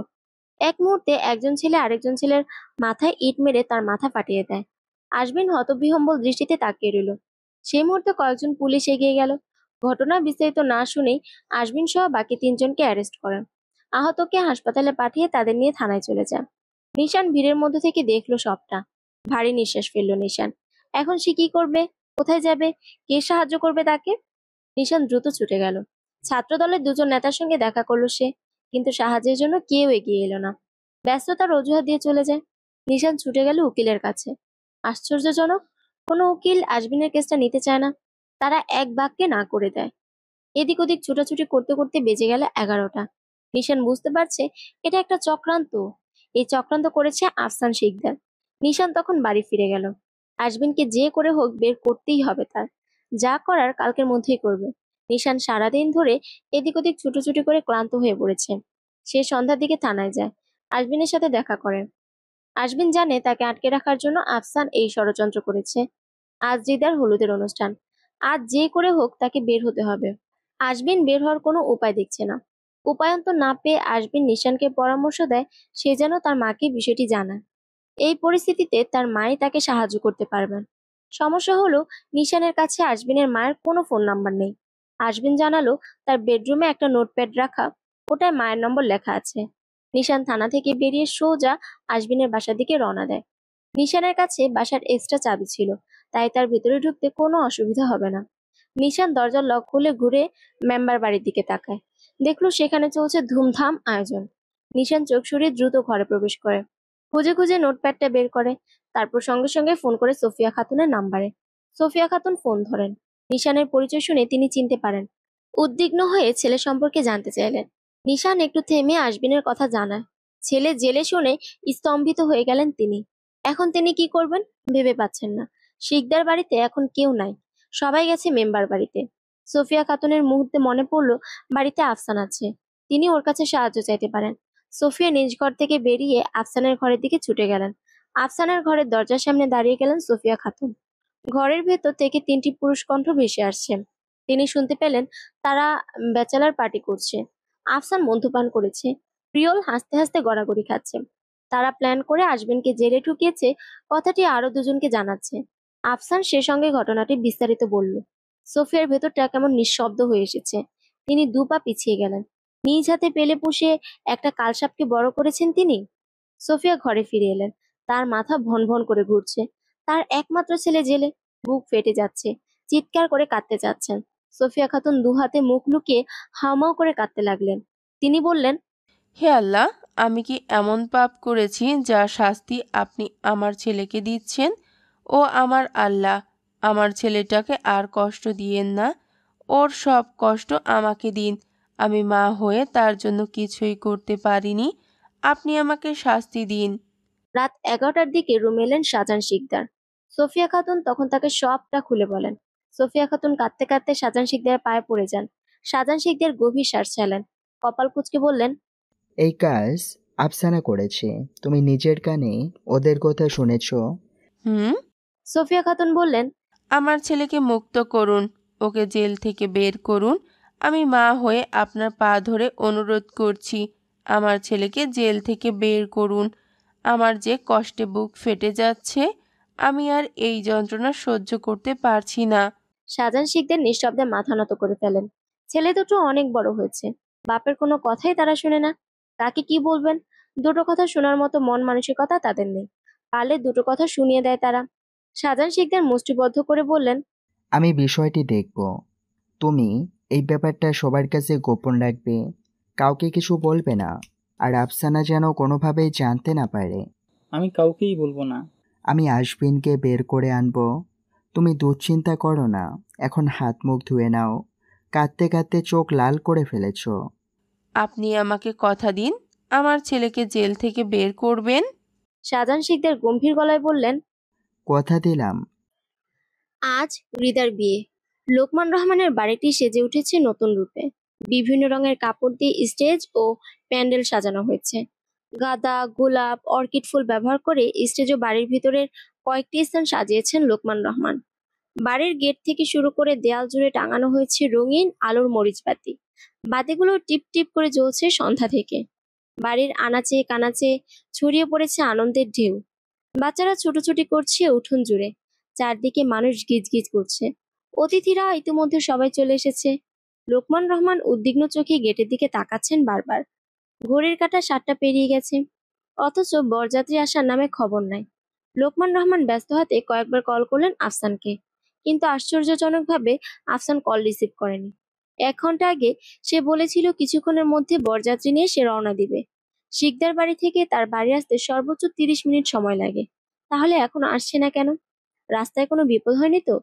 লোকমান রহমান একটা চেয়ার টেনে বসলেন। ঘন ঘন নিঃশ্বাস ফেলছেন তিনি। বেশ অনেকক্ষণ ধরে বাম চোখটা লাফাচ্ছেন। মনের মধ্যে কু ডাকছে তখন থেকেই। লোকমান রহমান মনেই মনে আশঙ্কা করেছিলেন তার মেয়ের বিয়েতে অশুভ কিছু একটা হবেই হবে। লোকমান রহমান পাশের টেবিল থেকে গ্লাস নিয়ে ঢকঢক করে পানি খেলেন। বুকের ভেতর ধড়ফড় করছে তার। হৃদার বিয়েটা ভালোই ভালোই হয়ে গেলেই তিনি চিন্তামুক্ত। এখন পর্যন্ত কাজী সাহেবও আসেননি। এই দিক থেকে একটু আরামেই আছেন লোকমান রহমান। একবার কাজে এসে গেলেই অতিথিদের কৌতূহলী চোখ তার উপর এসে পড়বে। সবাই জানতে চাইবে এখনো বর আসেনি কেন। লোকমান রহমান মাথা নিচু করে ফোঁস করে ভারী নিঃশ্বাস ফেললেন। তারপর ফোনটার দিকে তাকালেন করুণ চোখে। কি মনে করে হঠাৎ কল দিলেন শাহজাহান শিকদারকে। ভাগ্য ভালো তিনি কল রিসিভ করেন। তারপর ওনার কাছেই জানতে পারেন আফসানের শরীর খারাপ করেছে। হঠাৎ করে মাথা ঘুরে পড়ে যায়। ডাক্তার আসছেন বাড়িতে, ওরও জ্ঞান ফিরেছে একটু পরেই। তারা রওনা দিবেন। এইবার যেন মনটা শান্ত হলো। নিজের মধ্যে আত্মতৃপ্তির ঢেকুর তুললেন লোকমান রহমান। তিনি শুধু শুধু চিন্তা করছিলেন। লোকমান রহমান নিজেকে সামনে নিয়ে উঠে দাঁড়ালেন। মেহমানদের সাথে কথা বলতে এগিয়ে গেলেন। লোকমান রহমান বাড়ির নিরাপত্তা আরো দৃঢ় করেছেন। বাড়ির সামনের ফটকে কড়া পাহারা বসিয়েছেন। 5 জন পুলিশ লোক টহল দিচ্ছে। অপরিচিত কাউকে দেখলে বা সন্দেহজনক কিছু চোখে পড়লেই জেরা করছে তারা। বিয়েতে আমন্ত্রিত অতিথি ছাড়া একটা কাকপক্ষীও গেট দিয়ে ঢুকতে পারবে না। লোকমান রহমান একা হাতে সব দিক সামলাচ্ছেন, আয়োজনের ছোট বড় সব দিক। ক্লান্ত হলেও কাউকে বুঝতে দিচ্ছেন না। একজন পুরনো বন্ধুর সাথে কথা বলতে বলতে প্যান্ডেলের দিকে এগিয়ে গেলেন। হৃদা নতজানু হয়ে ড্রেসিং টেবিলের সামনে বসে আছে, মুখ ম্লান, চোখ দুটো টলমল করছে, বুক ভারী হয়ে আছে তার। ইচ্ছা করছে চিৎকার করে কান্না করতে। হৃদা ঠোঁট উল্টিয়ে ফেললো। গায়ে জড়ানো লেহেঙ্গাটা দেখে আরো মন খারাপ হচ্ছে ওর। এতক্ষণ তার রুমে তুমুল হইচই ছিল। মন খারাপের মাঝে সবার চিল্লাচিল্লি শুনতে ভালো লাগছিল না বলে সবাইকে রুম থেকে বের করে দেয় হৃদা। তারপর দরজা ভেতর থেকে বন্ধ করে মন খারাপ করে বসে আছে। আজমিনের খোঁজ পেয়েছে হৃদা, সে জেলে আছে। এটা জানার পর থেকে সবকিছুর জন্য সে নিজেকেই দোষী ভাবছে। তার জন্যই তো মানুষটা আজ জেলে পড়ে আছে। বধূ বেশে বসে থাকা হৃদার চোখের কোল গড়িয়ে পড়ল এক ফোঁটা অশ্রুকণা। সহসা ধ্বনিত হলো একটি কণ্ঠ। এই মেয়ে, কাঁদছো কেন? জানো না আমার সুন্দরীর চোখে জল বড্ড মেবানান। হৃদা চমকে উঠল, ঝটপট মাথা তুলে আশেপাশে তাকালো। জানালার ওপর পা ঝুলিয়ে বসে আছে আজমিন। তাকে দেখতেই বুকের ভেতর ছ্যাদ করে উঠল হৃদার। প্রথমত কয়েক সেকেন্ড হতবুদ্ধির মতো তাকিয়ে রইল সে। তারপর হঠাৎ আজমিনকে অবাক করে দিয়ে ঝড়ের বেগে ছুটে এলো হৃদা। আজমিনকে আষ্টে পৃষ্ঠে জড়িয়ে ধরে সে। তারপর হাউমাউ করে কাঁদতে কাঁদতে মেলে ধরলো অভিযোগের খাতা। আজমিন আদরের স্পর্শে হৃদার মাথায় হাত বুলিয়ে দিল। তারপর দুষ্টুমি করে বলল, কেঁদো না, মেকআপ উঠে যাচ্ছে। হৃদার রাগ হলো ভীষণ। সে পরপর কয়েকটা কিলঘুষি মারলো আজমিনের বুকে। আজমিন বুকে হাত রেখে ব্যথা পেয়েছে, ভং করে দুপা পিছিয়ে গেল। তারপর হাসি মুখে বলল, সত্য কথা বললে বুঝি মার খেতে হয়?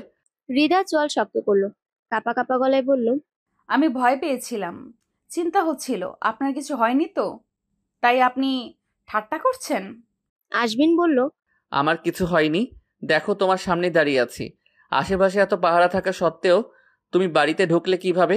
আজমিন হাসলো, গলা খাকারি দিয়ে সে বলল, তোমার হিটলার বাপে কি ভাবছে?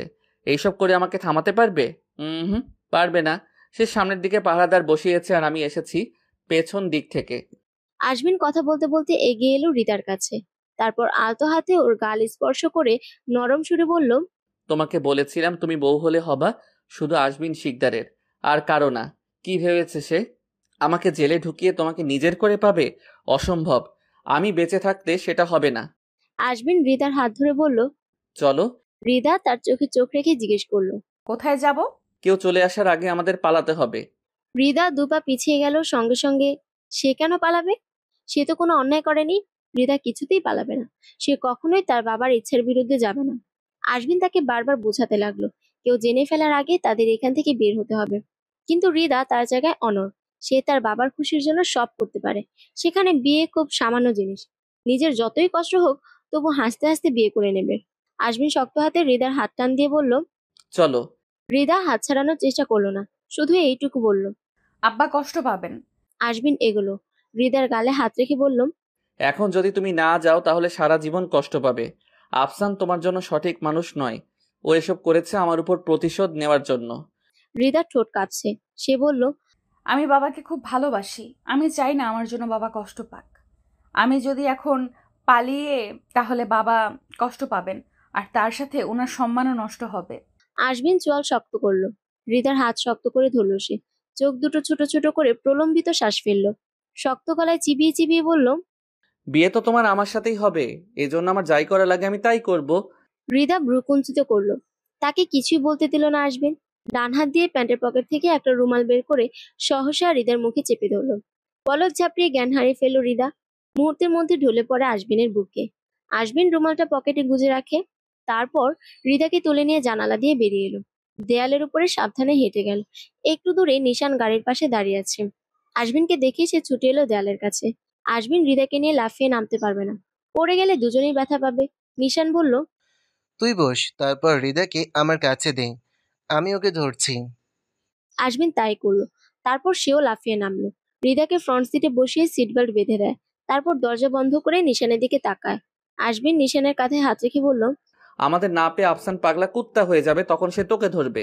তুই সাবধানে থাকিস, ওর সামনে পড়িস না। নিশান বলল, আমাকে নিয়ে চিন্তা করিস না, আমার বাবার জন্য সে আমার কোনো কিছুই করতে পারবে না। তুই সাবধানে থাকিস, কেউ এখন দেখে ফেলার আগে কোথাও চলে যা। আজমিন মাথা ঝাঁকালো। তারপর ছুটে গিয়ে ড্রাইভিং সিটে বসলো সে। কয়েক মিনিটের মধ্যে কালো রঙের গাড়িটা পুরোপুরি অন্ধকারে হারিয়ে গেল। বিয়ে বাড়ি, বরযাত্রী এসেছে, চারিদিকে হইচই পড়ে গেছে। লোকমান রহমান, তার বোন ও মা মিলে ব্যস্ত হয়ে গেছেন বরযাত্রীদের নিয়ে। বেশ কিছু নিয়ম নীতির পরে আফসানকে স্টেজে নিয়ে বসানো হয়। এবং সৌভাগ্য কি ভালো সেই সময় কাজী সাহেব এসেছেন। লোকমান রহমান সব দিক থেকে চিন্তামুক্ত হলেন।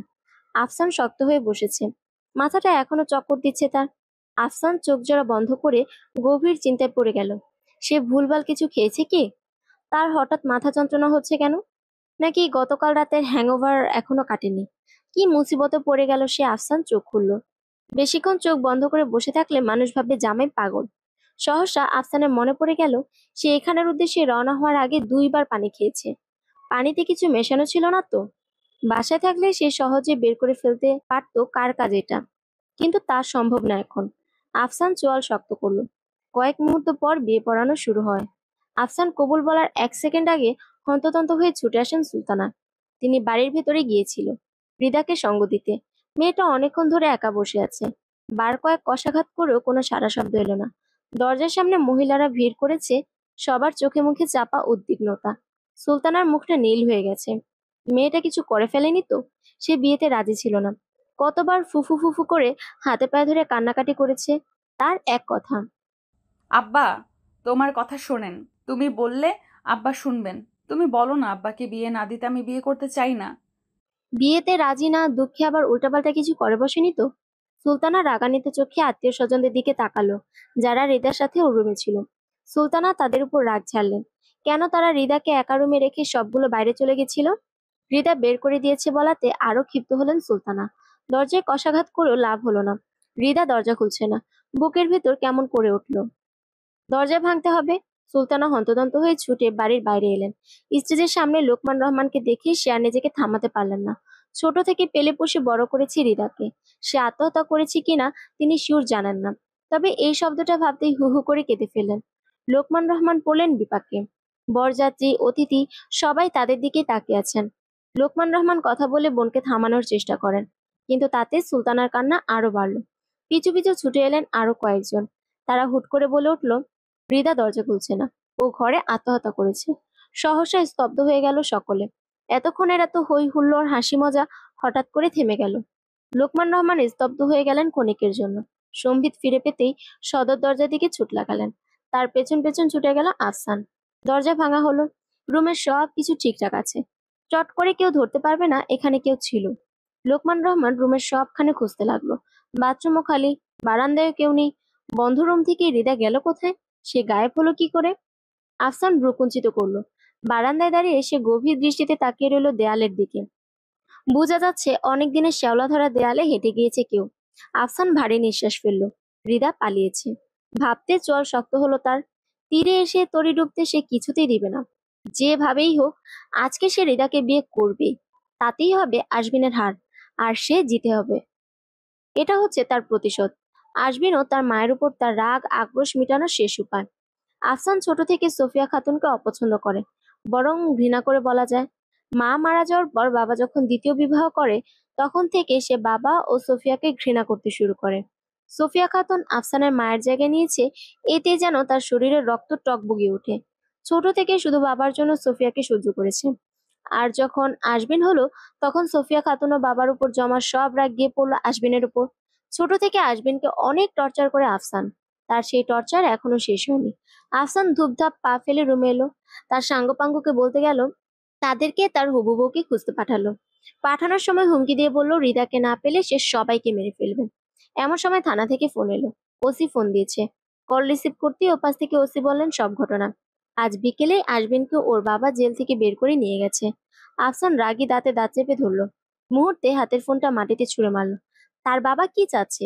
আশবিনকে কেন জেল থেকে বের করেছে? আর বের করলে তাকে বলেনি কেন? সে কি চাচ্ছেন? আর বরযাত্রীর সঙ্গে বাবা আসেনি? প্রশ্নের উত্তর পাবার জন্য নিজের বাড়ির উদ্দেশ্যে রওনা দেয় আফসান। শাহজাহান শেখদের ড্রয়িং রুমে বসে আছেন। তার সাথে আরো 10 জন বসে তারা কিছু নিয়ে আলোচনা করছে। আফসান চঞ্চল পায়ে এগিয়ে গেল। উচ্চ গলায় জিজ্ঞেস করলো, আশবিন কে? তিনি জেল থেকে বের করেছে কেন? শাহজাহান শেখদের স্বাভাবিক গলায় বললেন, আমার ছেলে বিনা অপরাধে জেলে থাকবে, আর আমি বসে থাকবো? এই পর্যায়ে আফসানের চোখে চোখ পড়ল।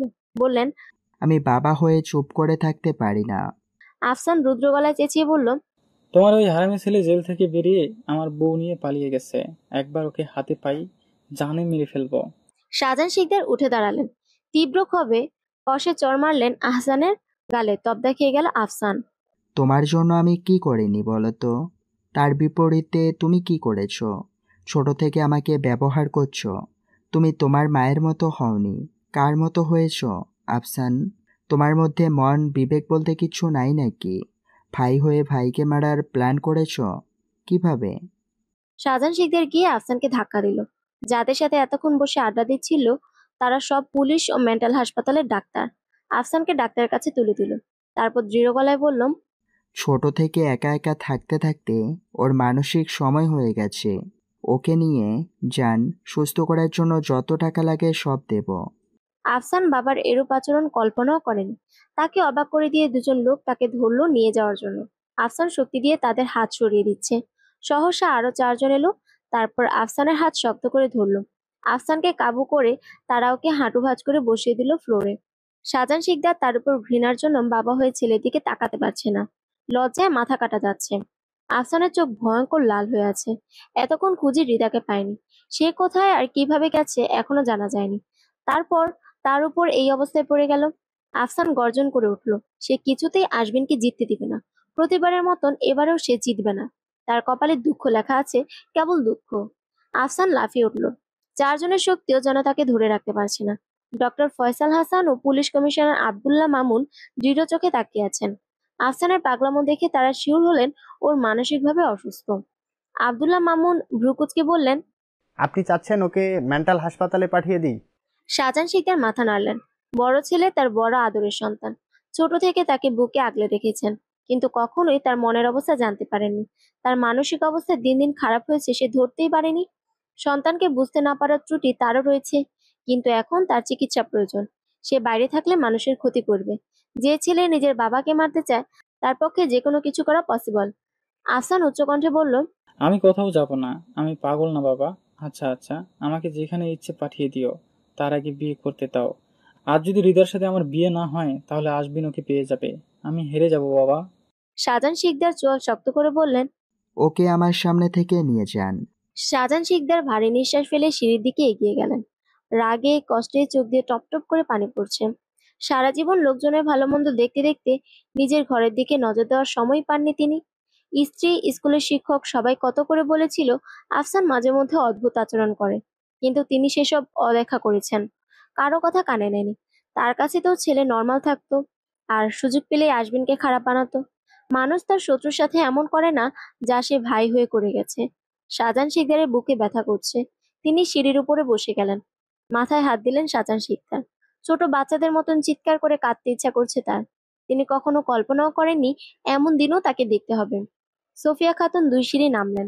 শাহজাহান শিকদারের পাশে বসে তার পিঠে হাত বুলাতে লাগলেন। তিনি মুখে একটা কথাও বললেন না। চুপচাপ বসে রইলেন স্বামীর পাশে। হৃদার এখনো খোঁজ পাওয়া যায়নি। চারিদিকে তন্ন তন্ন করে খুঁজেও তার সন্ধান পাওয়া যায়নি। মেয়ে তার কোথায় গেছে ভেবে ভেবে পাগল প্রায় লোকমান রহমান। সুলতানা সে তখন থেকে হাউমাউ করে কাঁদছেন। ইন্সপেক্টর জালাল উদ্দিন লোকমান রহমানের সামনে বসে আছেন। প্রায় 6 ঘন্টা হয়ে গেছে, এখনো হৃদাকে খুঁজে পাওয়া যায়নি। লোকমান রহমানের মুখটা মলিন হয়ে গেছে। মেয়ের চিন্তায় চিন্তায় এক ঢোক পানিও খাননি তিনি। ইন্সপেক্টর জালাল উদ্দিন বেশ কয়েকগুলো কথা বলে তিনি এবার চলে গেলেন, কিন্তু লোকমান রহমান স্থির হয়ে বসতে পারছেন না। তিনি পায়চারি করছেন। বিয়েতে আসা অতিথিরা অনেক ধরনের বাজে কথা তাকে শুনিয়ে গেছে, আর বরযাত্রী ফিরে যাওয়ার সময় অনেক কথা বলেছে। মেয়ের চরিত্রে দাগ লাগিয়েছে অনেকে। আফসান, সে যে হঠাৎ চলে গেল, তারপর আর কোনো খবর নেই। লোকমান রহমান পাগল প্রায়। এমন সময় হঠাৎ করে তার ফোনের রিংটোন বেজে উঠল। ফোন ধরলেন তিনি। Unknown number. কল রিসিভ করতে ওপাশ থেকে হঠাৎ ধ্বনিত হলো একটি কণ্ঠ। লম্বা করে সালাম দিয়ে সে বলল, আসসালামু আলাইকুম শ্বশুর আব্বা। অভিনন্দন, আপনি তো শ্বশুর হইয়া গেছেন, মিষ্টি খাওয়াবেন না? কণ্ঠস্বরের মালিককে চিনতে বিড়ম্বনা হলো না লোকমান রহমানের। তিনি চোয়াল শক্ত করলেন। ক্ষিপ্ত হয়ে গেলেন তিনি।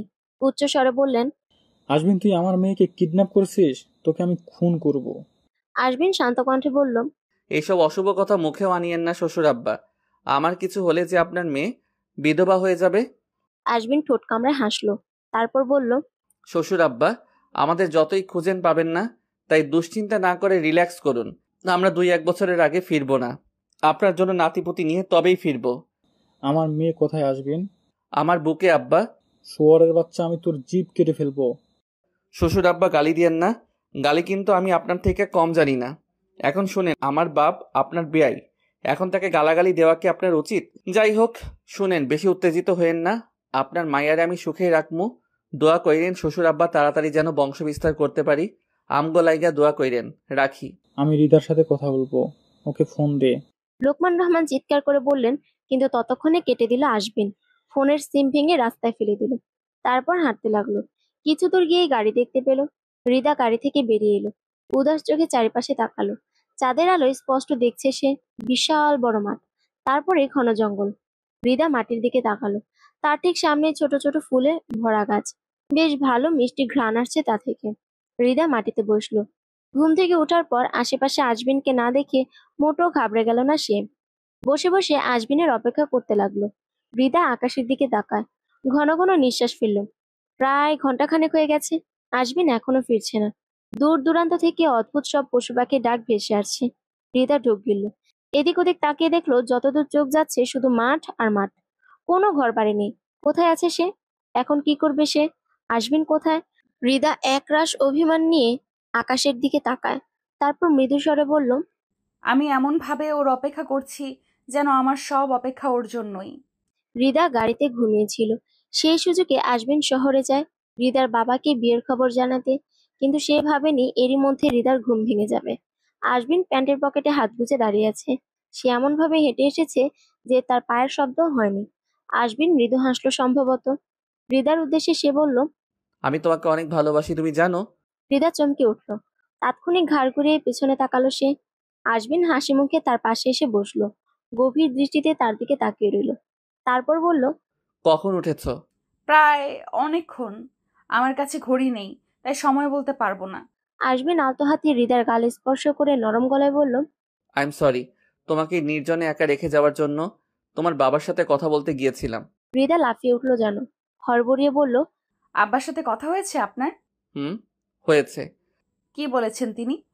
আমরা বিয়ে করেছি শুনে বলেছেন তিনি খুব তাড়াতাড়ি নাতি নাতনির মুখ দেখতে চান। হৃদা খানিকটা লজ্জা পেল বোধ হয়। সে ঠোঁট কামড়ে মাথা নিচু করে রাখলো। ক্ষীণ কণ্ঠে বলল, সত্যি আব্বা এই কথা বলেছেন? নয়তো কি আমি মিথ্যা বলছি? না, আপনি মিথ্যা বলবেন কেন? হৃদা বুক ভরে শ্বাস নেয়। বলল, এখন আমরা কোথায় যাব? আশবিন গম্ভীর চোখে তাকিয়ে আছে। সহসা সে ঘাসের উপর লম্বা হয়ে শুয়ে পড়ল। তারপর হৃদার এক হাত ধরে টেনে বুকে ফেলল। হৃদা হতভম্ব হয়ে গেল। আশবিন তার মাথায় হাত বুলিয়ে দেয়। আকাশের দিকে তাকিয়ে বলল, এখন আমরা এমন এক জায়গায় যাব যেখানে কেউ আমাদের খুঁজে পাবে না। সেটা কোথায়? আশবিন অন্যমনস্ক ভঙ্গিতে বলল, জানি না, সময় বলে দেবে। হৃদা আর কিছু বলল না। চোখের দৃষ্টি স্থির রেখে আশবিন বলল, আমি যেদিন প্রথম তোমাকে দেখি সেদিন জানতাম না আমি তোমার প্রেমে পড়ব, আর এমনভাবে পড়ব যে কোনো কুল পাবো না ওঠার জন্য। আমি তোমাকে ভালোবাসি এটা সেদিন বুঝতে পারি যেদিন তোমার অ্যাক্সিডেন্ট হয়। তখন বুঝতে পারলাম, তারপর থেকেই তোমার পিছু ঘুরতে শুরু করি। বুকের ভেতর তোমাকে নিয়ে সংসার সাজাই। আমার অনেক ইচ্ছা করতো আমি সকাল সকাল ঘুমিয়ে থাকবো আর তুমি এসে আমার চুলে হাত বুলিয়ে ঘুম ভাঙাবে। আমি প্রায়ই এই স্বপ্নটা দেখতাম, কিন্তু ঘুম ভাঙলে তোমাকে পেতাম না। আমি তোমাকে কারো পাশে সহ্য করতে পারতাম না।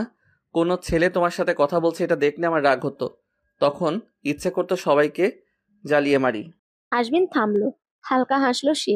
হৃদার ঠোঁট কামড়ে ধরে সে কি বলবে ভেবে না পেয়ে তাকিয়েই রইল। চোখের কোণে জল টলমল করছে ইতিমধ্যে। আশবিন তাকে ভালোবাসে সে জানতো, কিন্তু ওর ভালোবাসার গভীরতা আজ টের পেল সে। আশবিনের কথাগুলো বুকের ভেতর দহন হয়ে লাগছে। বেশ কিছুক্ষণ নীরব থাকলো আশবিন। তারপর হঠাৎ করে তার কণ্ঠ শুনে কেঁপে উঠল হৃদা। আশবিন সোজা সাপটা গলায় বলল, আমার সকল অপূর্ণতার মাঝে তুমি এক পূর্ণতা। তুমি আমায় কখনো ছেড়ে যেও না, আমি বাঁচতে পারবো না। হৃদা কান্না চেপে চোখে চোখ রেখে বলল, আমি কথা দিচ্ছি আপনাকে ছেড়ে আমি কোথাও যাব না। আপনার হাত, আপনার সঙ্গ ছাড়বো না। আশবিন হেসে ফেলল। কাপা কাপা হাতে গালি স্পর্শ করলো সে হৃদার। খুশিতে টকবক করতে করতে লাগলো। বহু বছর সে আনন্দে ভাসছে। আশবিন এক দৃষ্টিতে তাকিয়ে রইল হৃদার দিকে।